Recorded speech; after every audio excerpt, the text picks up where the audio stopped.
Let me at 'em. I don't know why we've got an Aldwire wallpaper. I'm gonna change that right now. This has been like the most scuffed start to a podcast ever because nothing wanted to work, you know. So yeah, look, let's go with that as a wallpaper. Hi everyone, though. Hello. How are you, Go? Good, man. Just making sure everything's going live, and yeah, we're good to go. So far, for now. We were like this last time, season one, episode one, and we lasted like 5 minutes. So Yeah, well, yeah, it'd be nice to start off a season two talking about a completely different game and it just be equally scuffed. I think it kind of makes sense, don't it? So, I mean, first of all, before we even get into anything, how was BlizzCon? I was telling everybody it was a solid 9 out of 10. Pretty good for the first one. I kind of had some help with knowing where to go, like where to stay. Go. what You said food go, to and your eat. name's Go. Ah, classic. Classic. Oh. So I mean, like having some foreknowledge really helped. It was like, the food trucks. There's going to be lines. You have some food in the hotel room and stuff like that. And I got to see some of the panels live. That was pretty crazy. Like like you can't really hear the audio of the crowd. Doesn't do it justice. Like how loud that arena gets when people are cheering, and even the hallways, like the D hall where WoW was at during the opening when they announced Kata, they were saying like for the Horde, everybody in that whole thing is like for the Horde, for the Alliance. It was nuts, man. Like chills. Nice. Okay, I'm glad you enjoyed it. Well, thanks for calling in. Obviously, for any of you that didn't see, me and the guest that's coming on, actually, to talk all about it, we streamed the whole thing.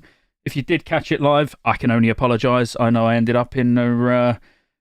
I enjoyed myself a little bit too much. Well, I think that's really all that needs to be said. I definitely enjoyed myself a little bit too much. It was fun. But Go kept calling in and he was showing us around BlizzCon Live, and we saw... I mean, technically, we saw the gameplay of Season of Discovery before pretty much anyone, because Go was at the front of the queue. It was The dodgy old literal footage. first person. Yeah, I waited for at least 2 hours, 2.5 hours, so I could be the first one there, be the first one sat at the PC, the first one to hit character create, and have that to show you. It was sick. It was awesome, and obviously it was very, very much appreciated. Very much appreciated. Well, look, I need to play around with a few things stream-wise, because there's going to be a lot that I'm sure that's not wrong. And anybody watching, if there's any sound that's off or you just notice anything, just let us know, because I've had to set all of this up in about 45 seconds, literally, because we couldn't get the old podcast scenes to work for some reason.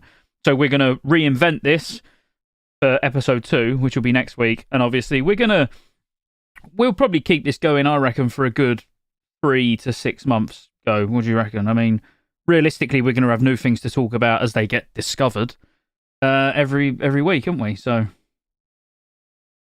don't laugh at my pun. It might not always be on Wednesdays either, because we're here live on a Monday because the hype is real. We had to get this one out there, so you got to make sure you're subscribed everywhere. You're following Scotty on Kick on YouTube, hitting the notification bell, all that good stuff. You guys know the drill. Yes, that's all good. That's all good.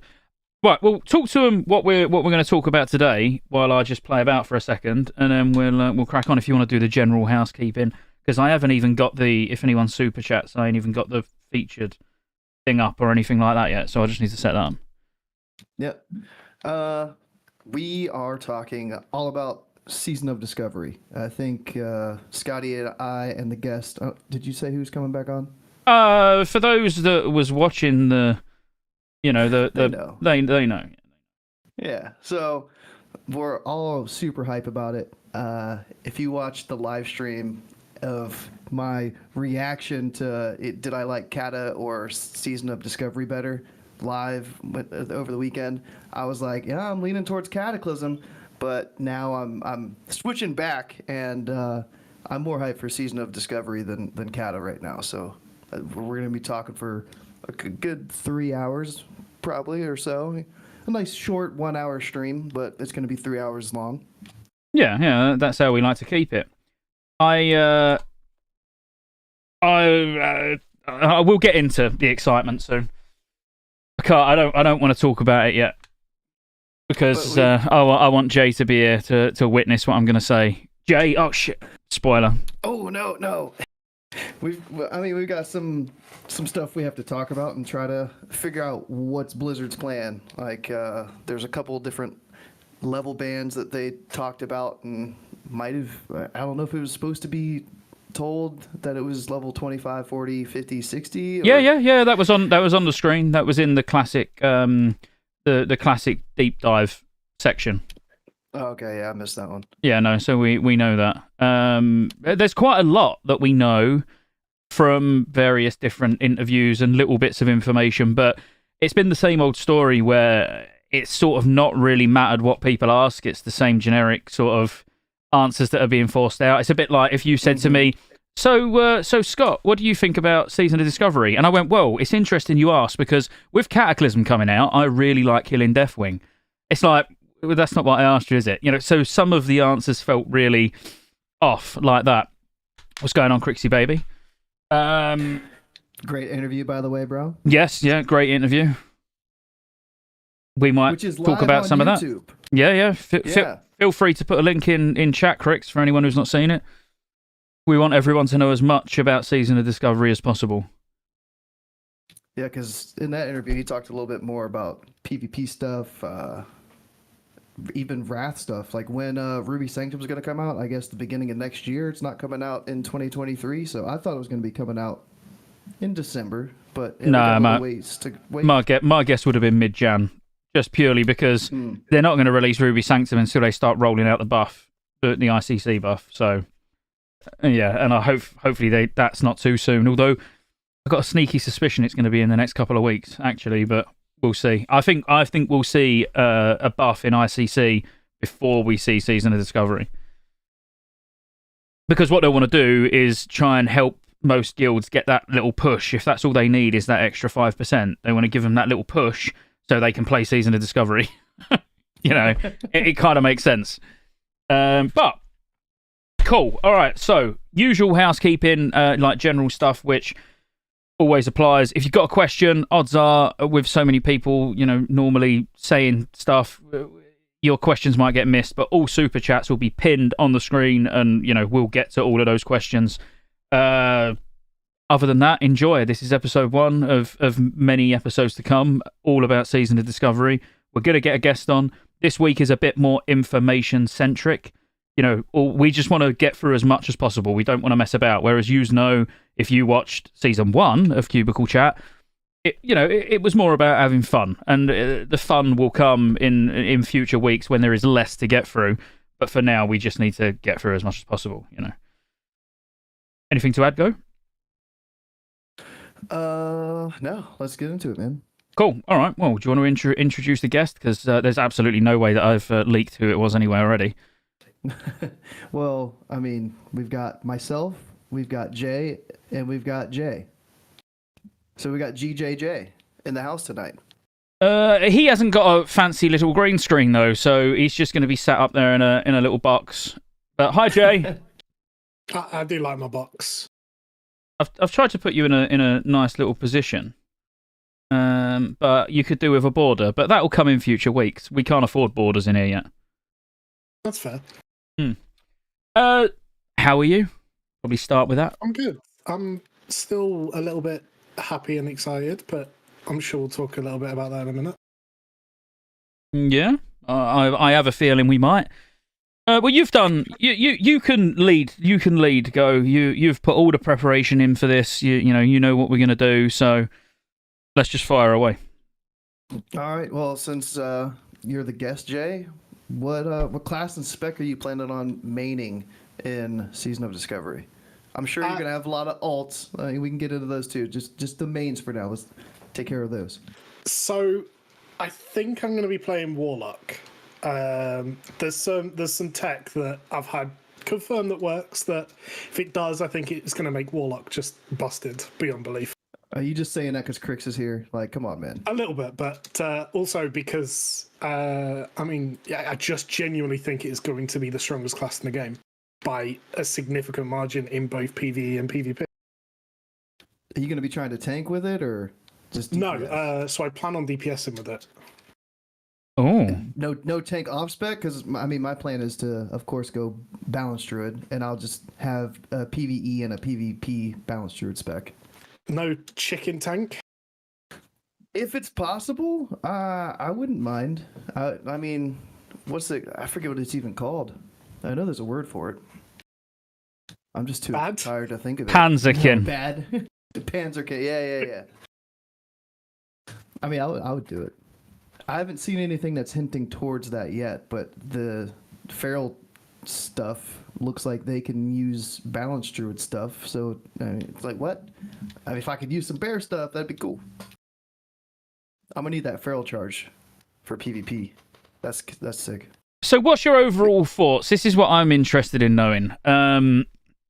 So Jay, for anyone who don't know Jay, me and Jay have played together for many years, and he does YouTube videos. He's been doing YouTube videos for many years. I won't talk about the game that he used to make videos about, but shit. But you know, now he makes videos about a proper game. So on the basis that what you've been making videos about is all Cataclysm. So for any of you that are excited about Cataclysm Classic, like Jay has got I hate the word plethora, but he has got a plethora of content on his channel. But on the basis that, you know, you're excited for Cata, you've been playing on Whitemane with me, we've leveled every character to 85, we've raided as every class, every spec, every raid. How do you feel with Season of Discovery, you know, being a complete sort of coming from nowhere, you know, and now we've also got Cata Classic confirmed. We know there's going to be quite a big gap between Season of Discovery launching and then Cata Classic launching, but you wouldn't expect there to be much of a gap between Season of Discovery launching and the Cata Classic beta starting. No. So I mean, I was weirded. So they announced it, and I thought, wow, this is cool. Like I've played a lot of Ascension, and it's obviously got some kind of inspiration from that. And I've played a lot of Ascension, thoroughly enjoyed the concept of it. So it's going to move in the same direction, hopefully, and kind of grow more things being in the game and things like that, which is cool. But they talked more about it, and I was kind of a little bit turned off with it. And then they did the Q&A where they talked about it. And I don't know, I think they're using it as a platform to test for future things is really cool to me. And I'm completely okay with no PTR or anything, because the whole thing is a tester. So like, you can't go into it expecting everything's going to be balanced, and that's kind of the fun part. mm-hmm. What if they don't even have a Cata beta because the Season of Discovery with no beta goes really well? Nah, it's a different beast. They'll definitely do a Cata beta. There's absolutely no doubt that they'll do a Cata beta. This is, you know, but Cata beta, test, yeah, and it's solved already, so it doesn't matter. It's like if you want to go and get ready for Cataclysm Classic, you just go and play on Whitemane, and you go and play on Apollo, or you play, you know, there's plenty of private servers to go and do all the content on. So why wouldn't you do a beta? Whereas there's nowhere to go and play Season of Discovery. So, yeah. So I've gone through an emotional few days, mainly because I've not experienced a hangover like that. Bearing in mind, I like a drink, but I haven't had a hangover like I had after BlizzCon for a long, long time. And I think that made me overly emotional. But when it first got announced, I was like, that's cool. That sounds all right. You know, I'll probably play a bit of Season of Discovery on the side. You know, won't go too serious. I'll just have one character. And the more time that's going by and the more I'm thinking about it, and even more stuff that's coming out in Q&As and interviews and stuff like that, I'm fucking hyped. And I mean next level hyped. I might not seem it, but it's because I've not had enough beer yet. But the hype, it will come out of me later on, trust me. But I am like next level excited. As in, and even in the videos, you can see the change. I've made like 3 videos since BlizzCon. And it's gone from the first one being like, yeah, you know, it's interesting. Is it what people wanted? To now, the more I think about the fact that you're going to have to look around. And I've seen in the Blizzard Press Center. So for any of you who don't know, feel free to go and Google it. Google Blizzard Press Center. and it will take you to an area on Blizzard's website where it's got like all the information about new releases and screenshots and logos and all of that stuff. Obviously, it's where people like me who do videos get a lot of content from. There's like, I'm fairly sure there's one of the screenshots from in-game is one of the chests that contain one of the runes in, and it's just a chest, and to me it looks like either Fargo Deep Mine or the one that Goldtooth's in outside Goldshire. What's that? That's not Fargo Deep, is it? Fargo Deep's the one more up north. Jasper Lode? Oh, maybe, actually, Fargo Deep might be that one, and the other one's Jasper Lode. I don't know. I've not played Alliance for ages. I've been Horde literally since Wrath, and I purge things from my memory. But it looks like there's a Night Elf in there opening a chest to get a rune. So I was instantly like, okay, so there's a rune, and it looks like it's in that cave. Yeah, that's cool. But why a Night Elf? You know, it's as if it'll be a Night Elf race, you know, maybe a hunter. You know, so maybe there's a hunter-specific rune in there, and obviously you can't have a human hunter, so the Night Elf wants the hunter. And I know, like, this is speculation, we don't know, but I just found it really strange. There's a Night Elf, and it looks like that mine in Elwyn Forest. So it's that what I'm excited for. I'm not excited for doing Black Fathom Deeps. I'm not excited even for going back to Molten Core again. I'm excited at the prospect of finding things. And all of us, like, join my Discord, join Go. Jay, I don't know if you've got a Discord. Have you got a Discord? Not yet, no. But, like, we'll certainly join mine. And, you know, like, anything we find between us, you know, we'll let each other know. And, like, we can have a really good time. You know, and, like, going in places that you wouldn't even think about going in. Now, you're going to be like, I don't know. I suppose I should do this quest. I suppose I should go in this mine. You know, there'll be things that you naturally skip because you're just rushing to max level. But now you're going to be like, well, I don't want to skip that. You know, I better go and do Stockades. There might be one in there. I'd imagine there's going to be a few in dungeons. But that's what, I think my excitement's starting to show now. That's what I'm excited about. I'm excited about not having a fucking clue what's going on. There is no better feeling in an MMO than not knowing. Yeah, and it looks like there was a chest for like the Horde too. There's a Tauren bending down, picking out a chest. So, like, those, I imagine, are going to be glowy, sparkly. I wonder if some of the other ones that might be in harder to reach places or, like, at the bottom of a tree, like it's an herb or something, might have a little glow to it. You know what I mean? Well, there was so there was things that were said. Sorry, Jay, just one sec. There was things that were said by Agrand, which got me, like, even more excited. Because he was like, you know, some of these things you're going to need people for. He didn't say, like, necessarily need to go in an instance. I think it's going to be fairly obvious that there might be the odd rune in an instance, and it might be in a room in an instance that you wouldn't ordinarily even go to. You know, it might not be as obvious as you kill the boss and it drops a rune. It might be somewhere in the instance that everyone just runs by. You know, that room's been there for, 20 years, but no one ever goes in it because they know there's nothing in there. Now there might be something in there. So what I'm talking about is, imagine Scarlet Monastery. You've got all those little rooms off to the side when you're running through. There could easily be a chest with a rune in for a specific class, like dumped in there. But he said, some you're going to have to think outside the box. Some you're going to need people to help you.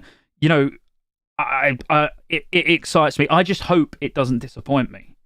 Because I think with what they're trying to do, if they actually execute it, it's going to be next level shit. And they can keep doing it. So there's kind of 2 points on that I think it's worth mentioning. One, I really hope that there's some, like, reasons to go, like you said, so you're having a human go, or a night elf go into the human zones. I almost kind of hope that there's reason for, like, a horde player to go to the alliance zones to go and get some runes, and vice versa, because traveling around the map and going into enemy zones, like, especially if there's PvP servers, that's going to be awesome. Yeah. And the second part is, like, I'm almost, and this is like a dumb thing to say, and I understand the irony in this, I almost don't feel I can be disappointed by this, because as long as they listen to feedback, which they've already been really receptive to, it can, like, if we don't like something, they're going to go, right, okay, we can take that out or change it or whatever. And if we do like something, it's something that could potentially be added into the longevity of the game. Yeah. So as long as they take the feedback, I don't feel like I can be that disappointed with them. Yeah. So the thing is for me, sorry, go. What I not worry about, but one thing that could potentially ruin it a little bit is if they've put these things in. So like, let's just use my initial example of like Fargo Deep Mine. Let's say there's a chest in there. If it's like, well, that's it. That's the secret. The secret is there's a chest in there, and any class can go there and they'll get a rune. That is what I don't want. So I don't want it to be like Go goes there as a boomy and gets his, I don't know, his Sunfire glyph. I go there as a paladin and I get my Aegis rune. Sorry, not glyph. Yeah, Aegis rune. All of these different classes have got a rune that comes out of that one place. I want every rune to be different in a completely different place. So, we could be scouring around for, who knows, it could be a couple of weeks before we find, like, there could be a really important glyph. If I was to use Paladin, for example, and said, we can't use the base glove runes. I keep calling them glyphs. We can't use the base glove runes because they're too important. But let's say the exemplar one, where you're basically a human tremor totem. Yeah, like that. That's going to be huge, isn't it? For PvP, it's going to be huge for raiding. But wouldn't it be interesting if for weeks we was trying to find where that came from? Because we've found loads of other glyphs. We might have runes, not glyphs, loads of other runes, and we might know where all of them are. But that one, the whole community is still trying to find where this one comes from.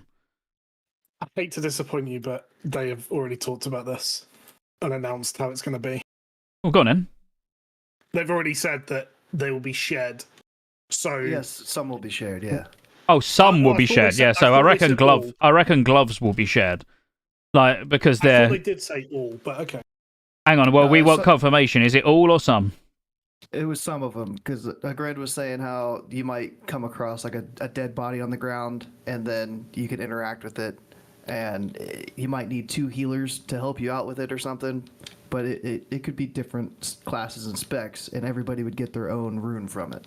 Yeah, so again, it wouldn't surprise me if those were all glove related, like because that just makes sense. They should be the easier ones to get, and the ones that are a little bit easier to find, because they're like the staple. We know you get one guaranteed from the level 2 quest, so we know like Paladins get Crusader Strike. We've seen a screenshot of that, but I don't know if it is a choice. That I've not seen. So do you do that level 2 quest and you get a choice between Crusader Strike, Beacon, and Reckoning? So you're basically picking your spec at level 2. I'd say no, because it would be kind of pointless getting to level 2 and picking Beacon. Yeah. What are you laughing about? Table is on fire in the chat right now. Table is just, he's getting it. He's hyped. But that's interesting as well. So think about that, what I said, and you tell me what you both think. You're going to get your quest at level 2. Like, we know that. And then you're going to get your base ability, and which is going to be your glove rune. Now, again, I would guess that for a paladin, it's going to be Crusader Strike. But then, if there wasn't a choice, and you had to actually if there was a choice and you had to pick one, where did the other 2 come from? Like, it's going to be really interesting trying to work out how you get stuff, because, I'm going to want them all. Obviously, I'm not just bothered about the ones I want. I'm going to want them all.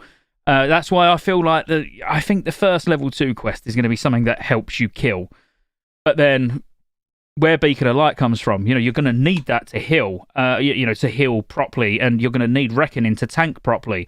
So they're the ones, that I think will be shared. I don't think chest and legs will be, but I could be wrong, obviously. Yeah, absolutely. I have a question for you, Go. Or I have 2 questions as someone who's actually played it.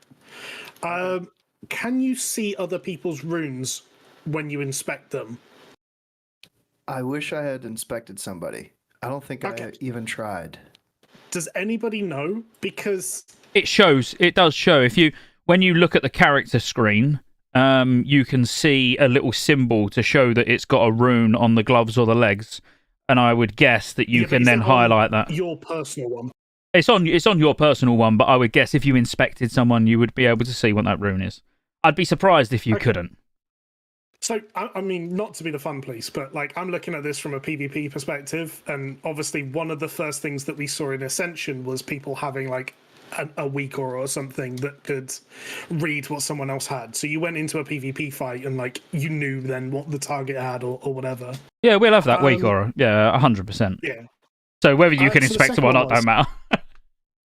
Well, yeah, but I don't know that you'd be able to put it like without them casting a spell that related to the rune, whether they would be able to register without inspect. If you have inspect, then it doesn't matter. The weaker will just pick it up as soon as you hover them.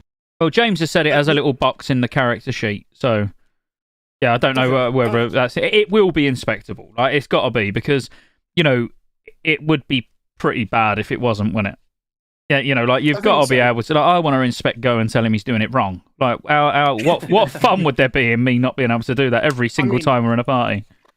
Imagine Go not actually having AoE Kitty Wind Fury and playing Boomy instead. It's going to be horrific. But I've got a more interesting question that everybody in chat will want clarification on because I think yes, Season of Discovery looks amazing. We're all excited. Like this podcast is going to be lit, boys. I'm fairly sure. But more importantly, Go, are you going to play EU with me? I do have an EU account. You do? I mean, yeah. If it's, for the 10-man stuff. Yeah, that's what I mean. Yeah, for the leveling journey, the 10-man stuff, and who knows, we might even organise raids around you a little bit as well. I mean, I'm gonna re-sub my EU account right now. Well, you might as well wait till the 30th of November. I mean, don't do it prematurely. My other question then, and I don't know if you'll know the answer to this one as well, but I do feel it's quite important to know. Do you put runes on the items or the item slot? So my example would be, can you have like 2 different gloves with different runes on them? Yeah, but you could. But there would be kind of I'm saying you could, like I know. It would make sense that you can, because the only thing that would stop you from changing those gloves would be combat, and you can change runes out of combat anyway. So I mean, if you're talking for PvP where you could drop combat for a second and quickly switch to another pair of gloves, I suppose that's a more interesting thing to think about more than PvE. If you're thinking about PvE, it doesn't matter. You'd use the same gloves, and before a fight, if you needed... I used it as an example in the Paladin video earlier. There'll be some fights where you want that pulsing tremor totem from your Paladin, and then there'll be other fights where it's not needed, so you might as well change your leg room before the next fight, but you won't need a separate pair of legs.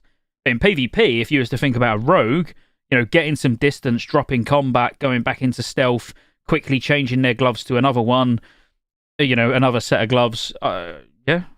Oh, okay. So people have said that the rune is actually attached to the item. So you can drop combat and switch an item. Yeah. Which is kind of crazy. Yeah, I could see that being really interesting in PvP. But PvP Ashenvale is going to be insane. Oh, I'm sure we're going to get to talking about that, aren't we? That must be on your notes. It's in there, yeah. When's when we're setting up the 1v1 dueling tournament for Season of Discovery? It's not the same. It's not the same as actually dying in game at the end of it, is it? No, but I actually think it would be really interesting. Like, if I had the audience to do it, I'd love to, because how cool would it be just seeing people try and figure the meta out so early? I must admit, I'm more interested in the PvE. Like, you know what I'm like anyway. A Warsong Gulch 10v10 tourney. Yeah, an RBG tournament. That would actually be kind of crazy. Well, they mentioned it. They mentioned RBGs and saying could it come to Season of Discovery? I mean, I hope so. I think that'd be great. That for me would be like a massive draw to Classic. Is the PvP being something outside of I'm going to sit in AV for 72 hours a day. Yeah, the thing. So the interesting things that I think, again, if we want to just try and get as much information to people as possible, they're reducing respec costs drastically, so you can switch about a lot more freely. It sounds like dual spec is going to come in. Like, of course they're going to put dual spec in. That's kind of a no-brainer. I'm a little bit confused why it's not in from the start, especially with how much customization there is. I feel like it should just be there, even if it was something like level 10 maybe not 10, that's kind of pointless, you only got 1 point, but 25. When you hit the first band, top end band, have dual spec, because I, for one, know I'm going to be respecking all the time. Daily. I'll be respecking daily. But I'm looking forward to all the little things that you can do without respecking.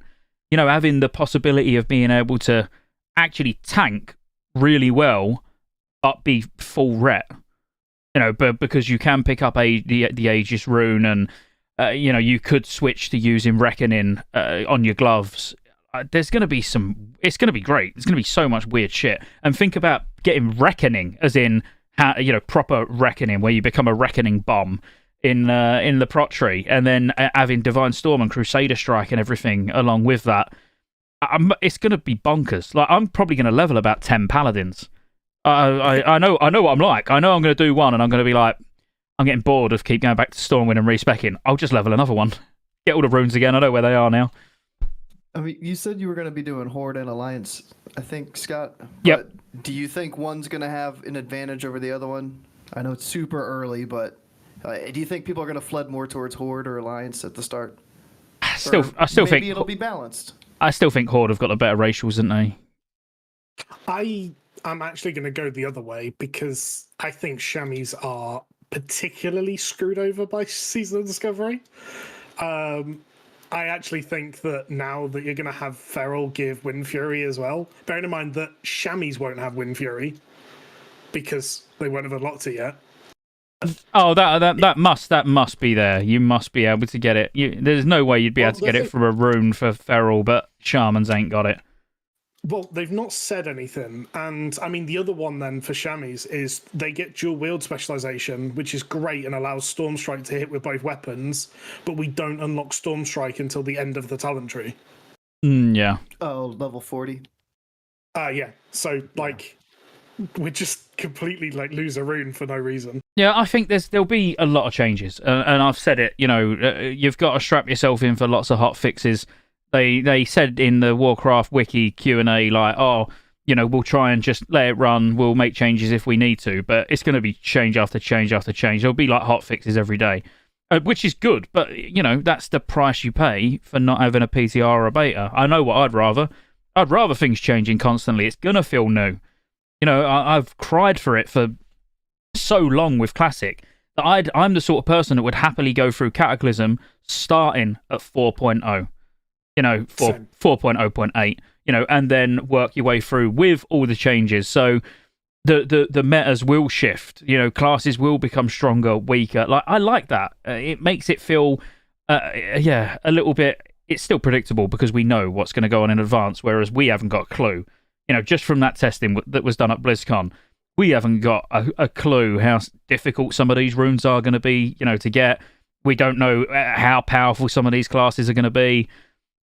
We don't know what any of the metas are going to be. Again, not having something discovered and just completely sold from the word go is what's going to set this apart from anything to come. So I cannot believe that I am more excited for this than Kata.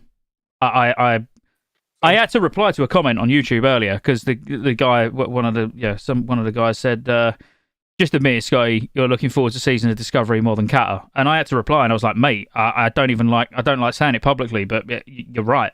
I mean, I've been saying how excited I am for Kata for the last 4 or 5 months, and I'm still obviously I am excited for it. But it's kind of ruined my excitement a little bit because I think Season of Discovery is just going to be so fucking good.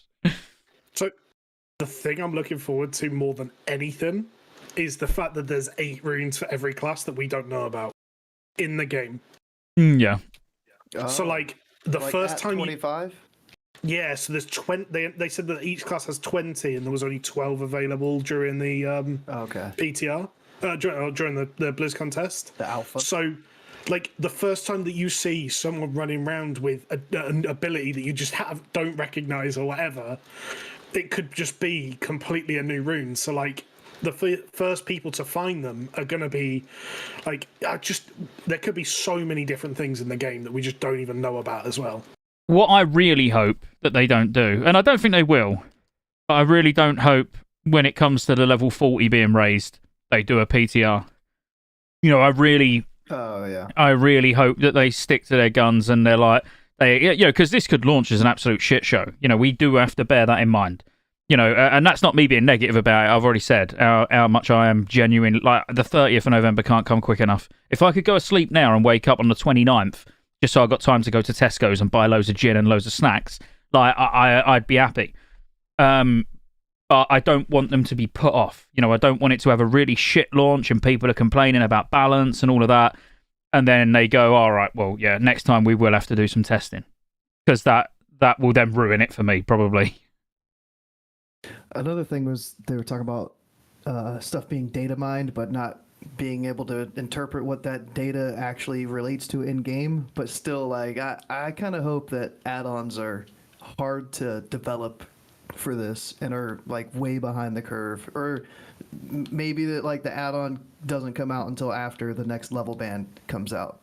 So like you have to either watch videos or ask a guildie and stuff like that to figure out where your stuff's at in game for a while. Well, I was talking to Wowhead, so I was literally talking to him like yesterday, because I said, like, are you going to be doing a talent calculator, where you've got the runes alongside it and everything, more just to being able to plan, what your build's going to look like and everything. And they just said, obviously they can't data mine anything at the moment, but I really, really hope that by data mining something, normally you get a bit of a clue. Even though I'm not going to sit here and pretend I understand data mining, as in I know how they get the information and I can look at it and try and assess what I take away from it. But I hope that it's not like, oh, look, this rune, it's got something to do with Scarlet Monastery next to it, or it's got, I data mine away. Like, that's all cool. Like, it'd be great to know what runes are coming. I'm not bothered about that. I don't care if I know that we're going to get, I don't know,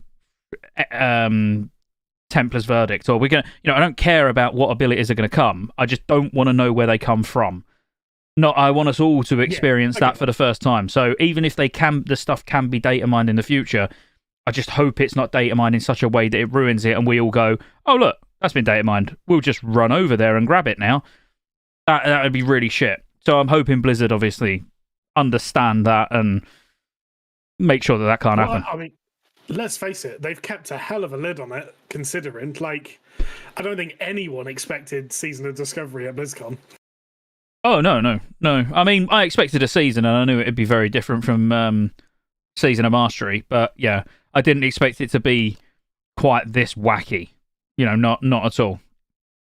I did hear, so here's that insider BlizzCon knowledge. I did hear that some of this stuff was semi-leaked at least a month ago, but the people that found out the leaks kind of were like, I'm going to respect it. Nobody else is talking about it, and they sat on it, and that was pretty cool of them. That's awesome. Yeah. Yeah. So they know who they are. If they're watching, good job. Good call. I'd have sat on it as well while I was making a video. And that's what I told him. I was like, if you ever wanted to leak stuff like this that you find out, send it to Scotty, and he'll make a video. Yeah, I'll have a video out before I even think about blinking. All right, there's a couple things with the Ashenvale PvP. Okay. I'd like to get into if we can. So they kind of said that there's going to be a world buff that's going to act kind of like a consumable or something, like you can carry it around and use it when you want it. Mm-hmm. And I'm assuming it's going to only be active in Ashenvale itself and inside of BFD. That you're not going to be able to have this buff for like Molten Core later on at level 60. And I want to say it was called the Boom of Black Fathom. So okay. There's the buff. There's the buff that used to be in Black Fathom, right? Yeah, that you click on the orb. Yeah, and it, click on the orb. That's frost resist. Or something, and frost damage. Yeah. Yeah. I mean, that's well, yeah. I mean, it's kind of cool, but also kind of pointless, depending on what route Ashenvale is going to go down to. It sounds to me like Ashenvale is going to be a long-term thing. It's not just for the level 25 bracket.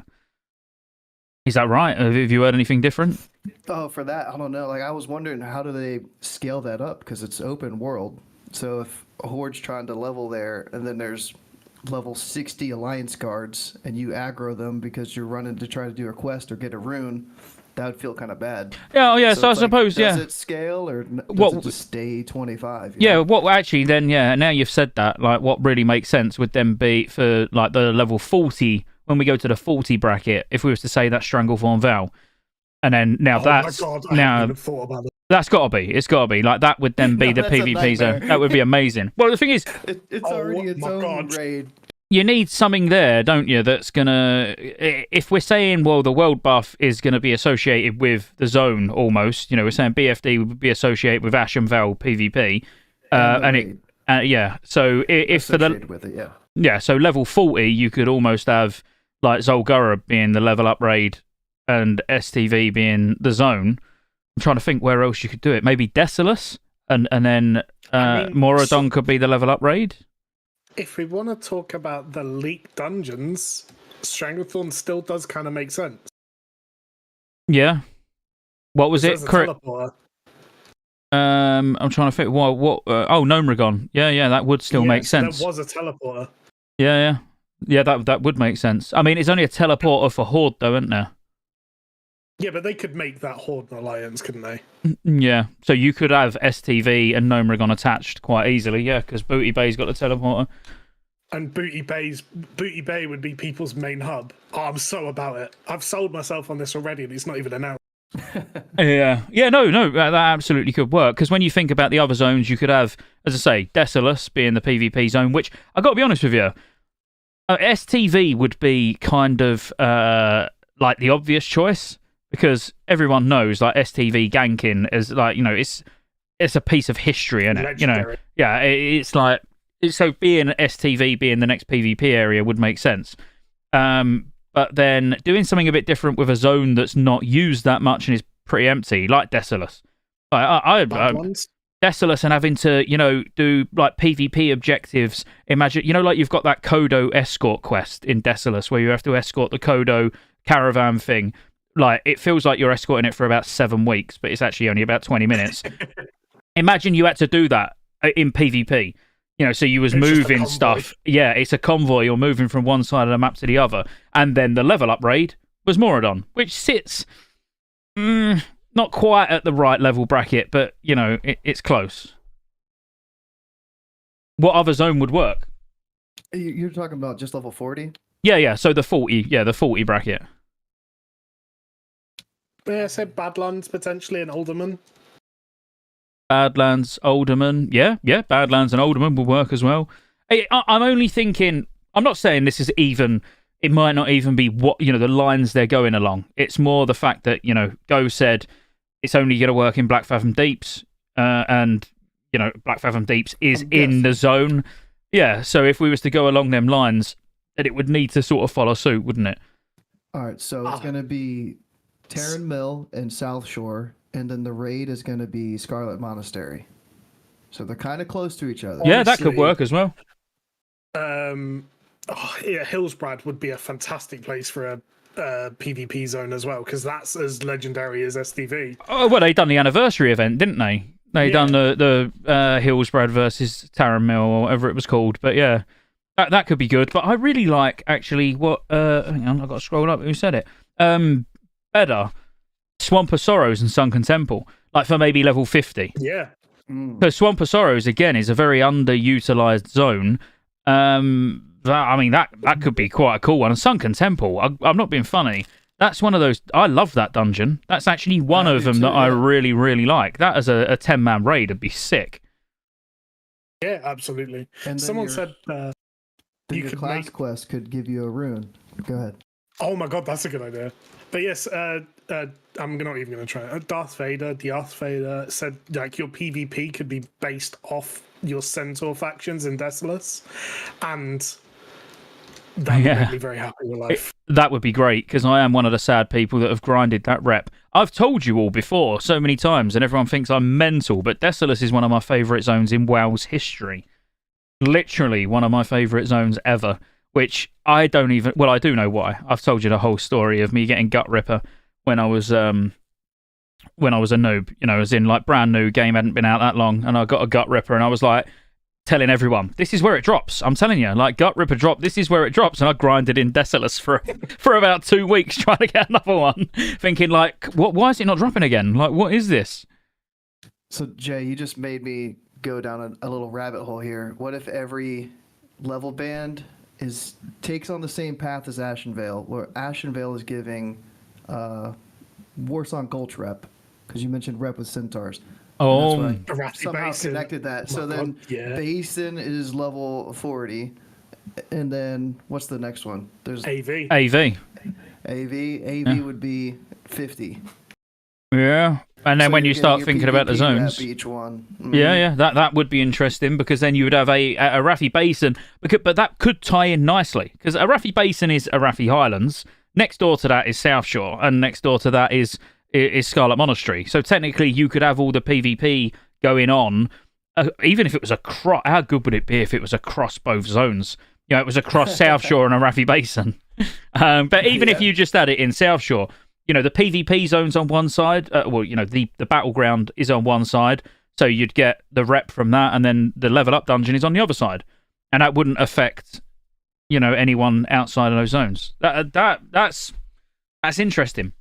Super way out there idea, but I guarantee it isn't happening. But it's you could then have the Battle for Lordaeron. So, humans or allied take back Lordaeron for a couple of hours if they win. And then the next one, if it's Gnomeregan or the other way around, you could have Battle for Ironforge. You say it wouldn't happen. City Siege.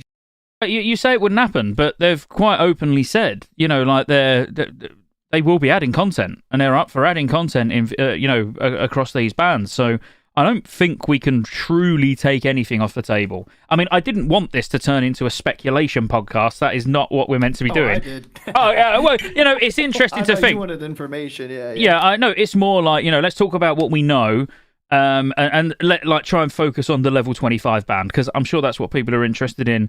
The level 40 band, that's going to be, I say a way away. They did say weeks, by the way. They didn't say months. They said weeks. They've said something recently about how they don't want it to let it go too long or be too short, but I think we'll get it in a month and a half afterwards.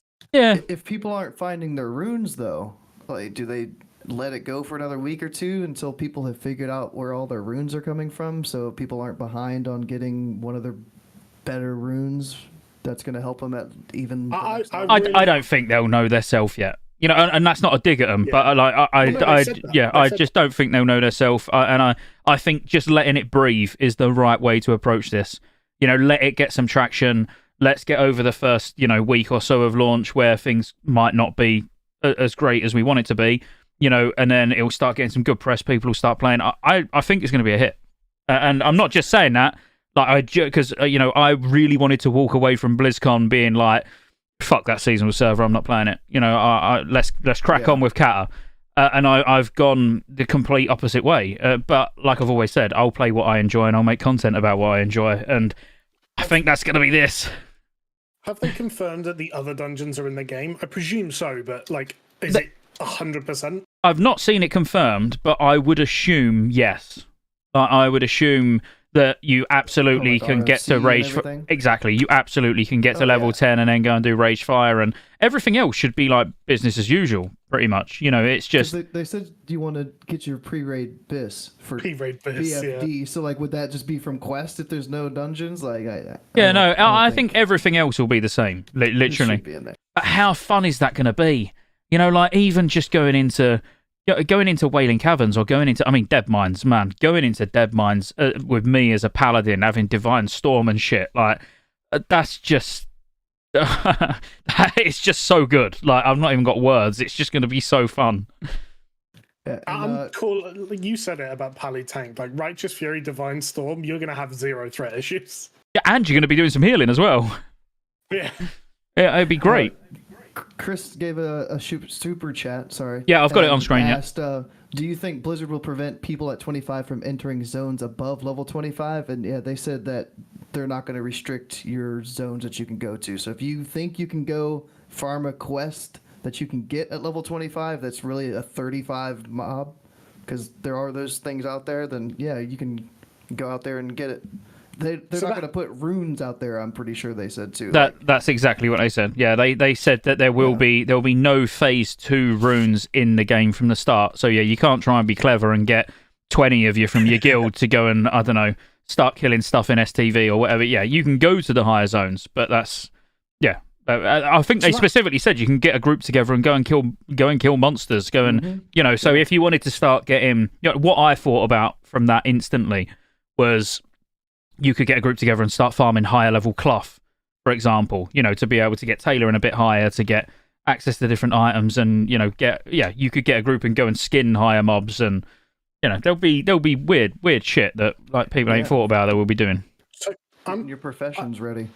I wonder how it'll work with quests. So obviously at 25, you'd expect that you can start picking up 1k needles quests. Like you'll be under-leveled for them, but you'll be able to pick them up. Mm-hmm. Obviously, that's then going to hinder you for phase 2, right? Because all of a sudden, where I would normally go to quest, I've done the quests. Yeah, you won't be getting XP. Yeah. Yeah, I wonder how that'll change things, but I mean, it will definitely be worth doing just for like twinking people out. Yeah, but it's a good shout. You can get an advantage during the level 25 band or phase 1, whatever you want to call it, but then you're putting yourself at a disadvantage for the next phase. And you could even save up 20 quests, whatever the quest log is, so you can turn in all 20 as soon as they open up the next level band. And then we're all going to do that. High level quests, yeah. Yeah. And have loads of XP. You're going to go from 25 to 30 in like an hour. Do you remember Wrath pre-patch getting all the quest items? You're going to be getting like the quest item from Wailing Caverns or something to hand in at the top of the hill to hand in, so you get the race the world first 30 or 40, whatever it is. Yeah, it's got to be done. But the funny thing to think about as well, though, is we're going to be doing BFD, and I saw some of those items, and they didn't look very impressive, to be fair. But they had resist on it. I was like, "Are you kidding me?" Yeah, I did think some of them looked a little bit strange. But what we could do is, let's say we're 25. So this is taking inspiration from what we've been talking about already about getting into high level zones. Like, we could go and start farming Graveyard. At 25, with 5 of us being half decent, we could start doing SM Graveyard. We could do some, if not all, of Gnome Ragon. Like, we could really be doing some higher level shit that, we can enter. And yes, it's going to be tough, but RFK. I mean, that makes me excited. What if... How would that work if that ended up being the raid, though? It would be a dungeon until the next level band, and then it would switch from being a dungeon into a raid? Yeah, because it will be a different patch. Because it will be a different... Yeah, it will be on a different patch. Yeah, well, that will be on their servers. It won't be pushed to us. So that will be... Yeah, it would just be normal. It would literally... It'll be the same like Onyxia was. And Onyxia, but yeah, it'd be the same as like ZG as well, where it's like... Prior to the patch in Kata, it's still the level 60 raid until the patch goes live. Yeah. The homie Grifton, what's up, bro? Asked, why do you think they chose 25 instead of 30? Hashtag sod hype. Well, 25. Maybe because it just did fit better with what they wanted to do in terms of giving Ashenvale rep, using BFD. Yeah, I mean, it is strange that it's not 30, don't get me wrong, but then if it was 30, it might have impacted their future plans of, let's say they wanted to use STV at 40. We don't know where they're going to use, but let's say they wanted to use STV at 40, then where do they use at 30? I don't know, there'll be something. I mean, that would be an interesting question to ask them, because there's going to be more interviews and shit, obviously. I imagine it's because it's the level bracket, right? Like... You 25 levels, then it's 15 levels, then it's 10, then it's 10. So, like, the first one had to be kind of a big one, but it kind of naturally fits that order, doesn't it? Yeah. I think that they did it because they already did level 30 for the classic beta, and people already found out the level 30 BIS list and all that stuff. So that was kind of like they had their specs and all that. So maybe it was just to try to not have that same, get to 30, everybody knows what quest to do and all that stuff. That makes sense, actually. That could very well be exactly what it was. John, you didn't ask a question, but thank you for the super chat. And then we've got another one here.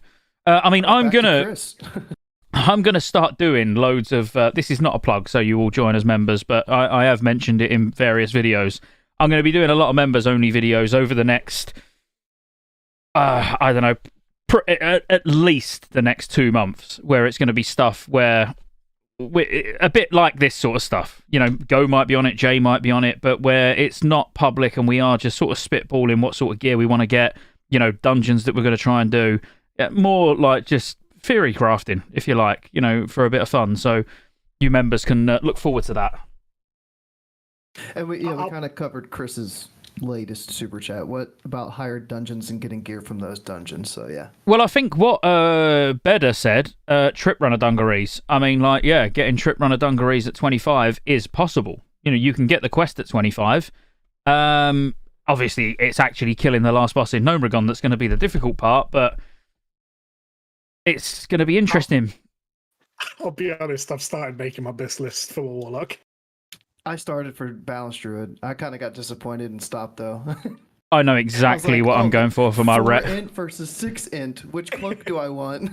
Oh my god, can you wear Crowd Pummeler at 25? Yeah, they mentioned Crowd Pummeler, so that makes me wonder. Like, I assume they're going to change it somehow. It's 28. Okay, it's 28. You can't wear it. It wouldn't surprise me if they changed Crowd Pummeler to have a 1 hour cooldown. Because I don't think some it's extra uses or something. It's not going to be. Well, I want to say it's not going to be needed. We're going to have so much more as a feral druid anyway. I mean, they could quite easily change manual crowd pummeler and wolf's head helm. You know, they might. Would they mess with power shifting? You know, on the basis it's like you've got mangle. You know, you're gonna be able to use bleeds. You're gonna have savage roar to keep up. You know, do they go down the route of not power shifting at all? I don't know. I think Feral's going to be absolutely disgusting with it, but we'll see. I've predicted that Feral's going to be one of the strongest raid DPS. I think it's going to be absolutely insane. I think Feral and Rhett, both of those in particular, I think are going to be really strong. So there was one more thing that I think was kind of lumped into the Ashenvale PvP thing, and it was sharpening stones and weapon oils. So it sounds like there's going to be a new consume too for level 25 for our weapons. And they've talked about flasks for the raid as well. Oh, I didn't hear about the flasks. Yeah, they've said that there'll be like lesser flasks for the raid. Ah. Well, being added to professions, are we saying, or are these reputation items from Warsong Gulch? I think they were talking about them being added, so like different professions would be able to craft something specifically for like the level 25 stuff. I mean, if they're adding profession stuff as well, I mean, yeah, that'll be interesting. I had that in one of my notes. I was like, is there going to be runes discovered from professions?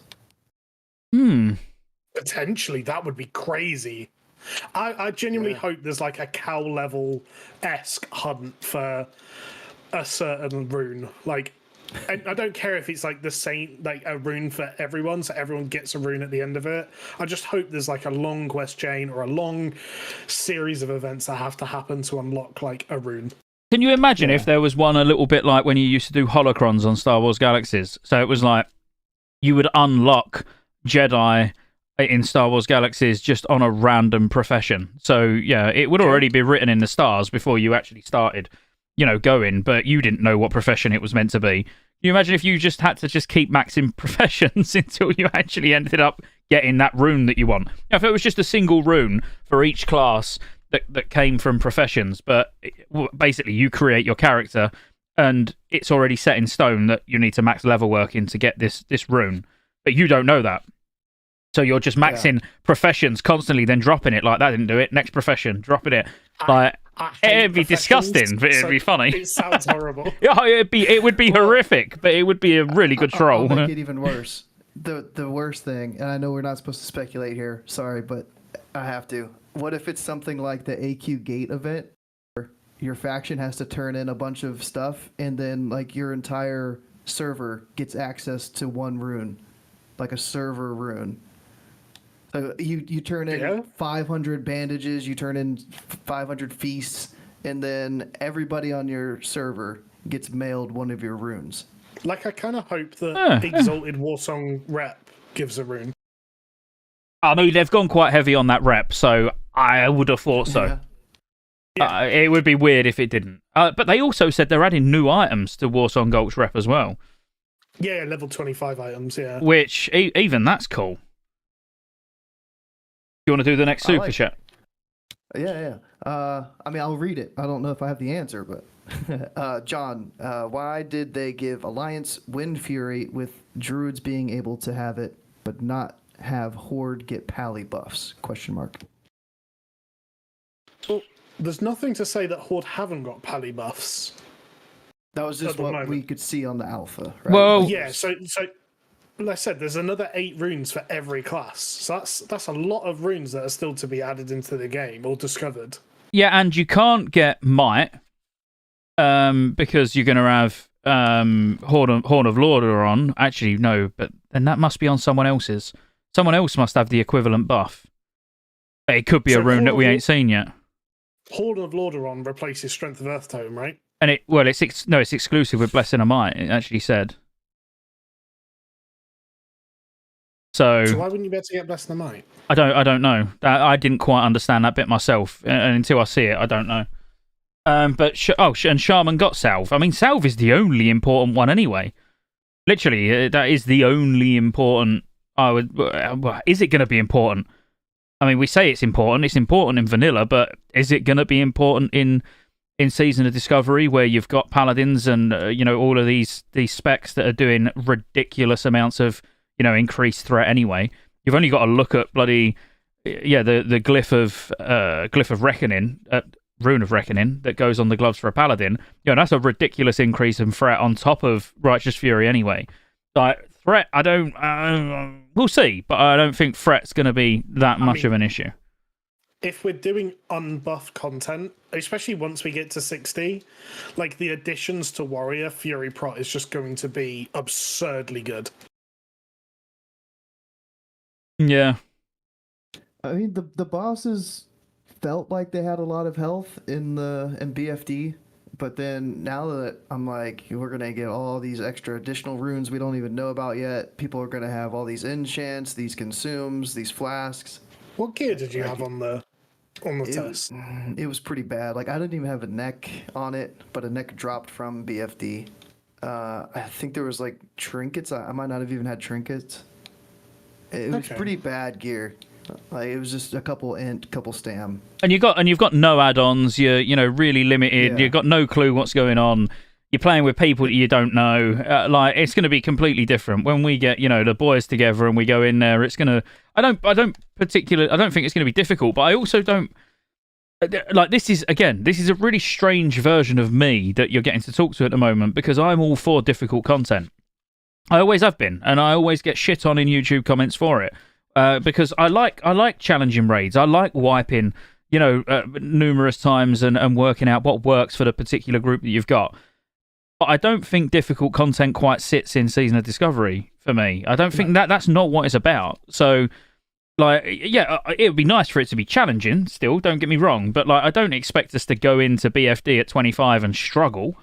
I might have a few wipes or something while we're just learning the fights, but I don't feel like that's what the level up raids are meant to be. They're not meant to be difficult. And that's why I said as well recently, even with Molten Core and Blackwing Lair, if they make no changes at all, it's still going to be so much fun. It doesn't matter. Yeah, just because of all the new abilities and everything. It's not about it being challenging content. It's about it being fun. Yeah, absolutely. And like someone said, it doesn't have to be difficult to try and puzzle it out. That's exactly it. Like, it's the discovery. Ironically, it's the discovery of it that's going to be the most fun. It's figuring it all out, and I hope we feel OP as hell at 25 with all of our gear got, and whatever Biss looks like. I hope we look crazy overpowered, because that's cool. We're still going to be against each other in PvP, so it's not like we're going to just face roll because other people will be in Biss. But yeah, I don't know. I'm more excited about the PvP stuff, to be honest. Yeah. What are you guys thinking of the 3-day lockouts? Perfect. Instead of having a one week lockout. It should the 1 week lockout is such an archaic thing. It's dated, isn't it? It's absolutely dated. I couldn't agree more. the 1 day lockout existed when you needed like 10 hours to clear a molten core and you were sat in AV for 16 hours a day. And like none of those are exaggerated times. Like I genuinely remember my dad coming home from work and sitting in molten core till like 3 o'clock in the morning, and he got home at 5, right? Like that's a normal thing. You needed multiple days to clear stuff, and especially when more raids come out, you needed a full week. But I mean, molten core's running like what, 20 minutes now, something? Yeah, exactly. It's ridiculous. You need to have content to do, and even if it's not fully, it's not like you're getting. Sorry, I was distracted by Amzambi. I got scared for a minute there, but it was just him resubbing on kick. Yeah, that's fine. I think I need to go now. But no, Get the wheel out. Yeah, that was what I started getting scared about. So I just lost it for a sec. But yeah, what is the harm in maybe having, I don't know, let's say Molten Core was a 3-day lockout or no lockout or however you want to do it, but it was like currency based. You're getting currency from the bosses that you can then hand in for different things. So it's like you're not limiting everybody on content. Because I know for a fact that 3-day lockout in BFD is already going to be too long for me.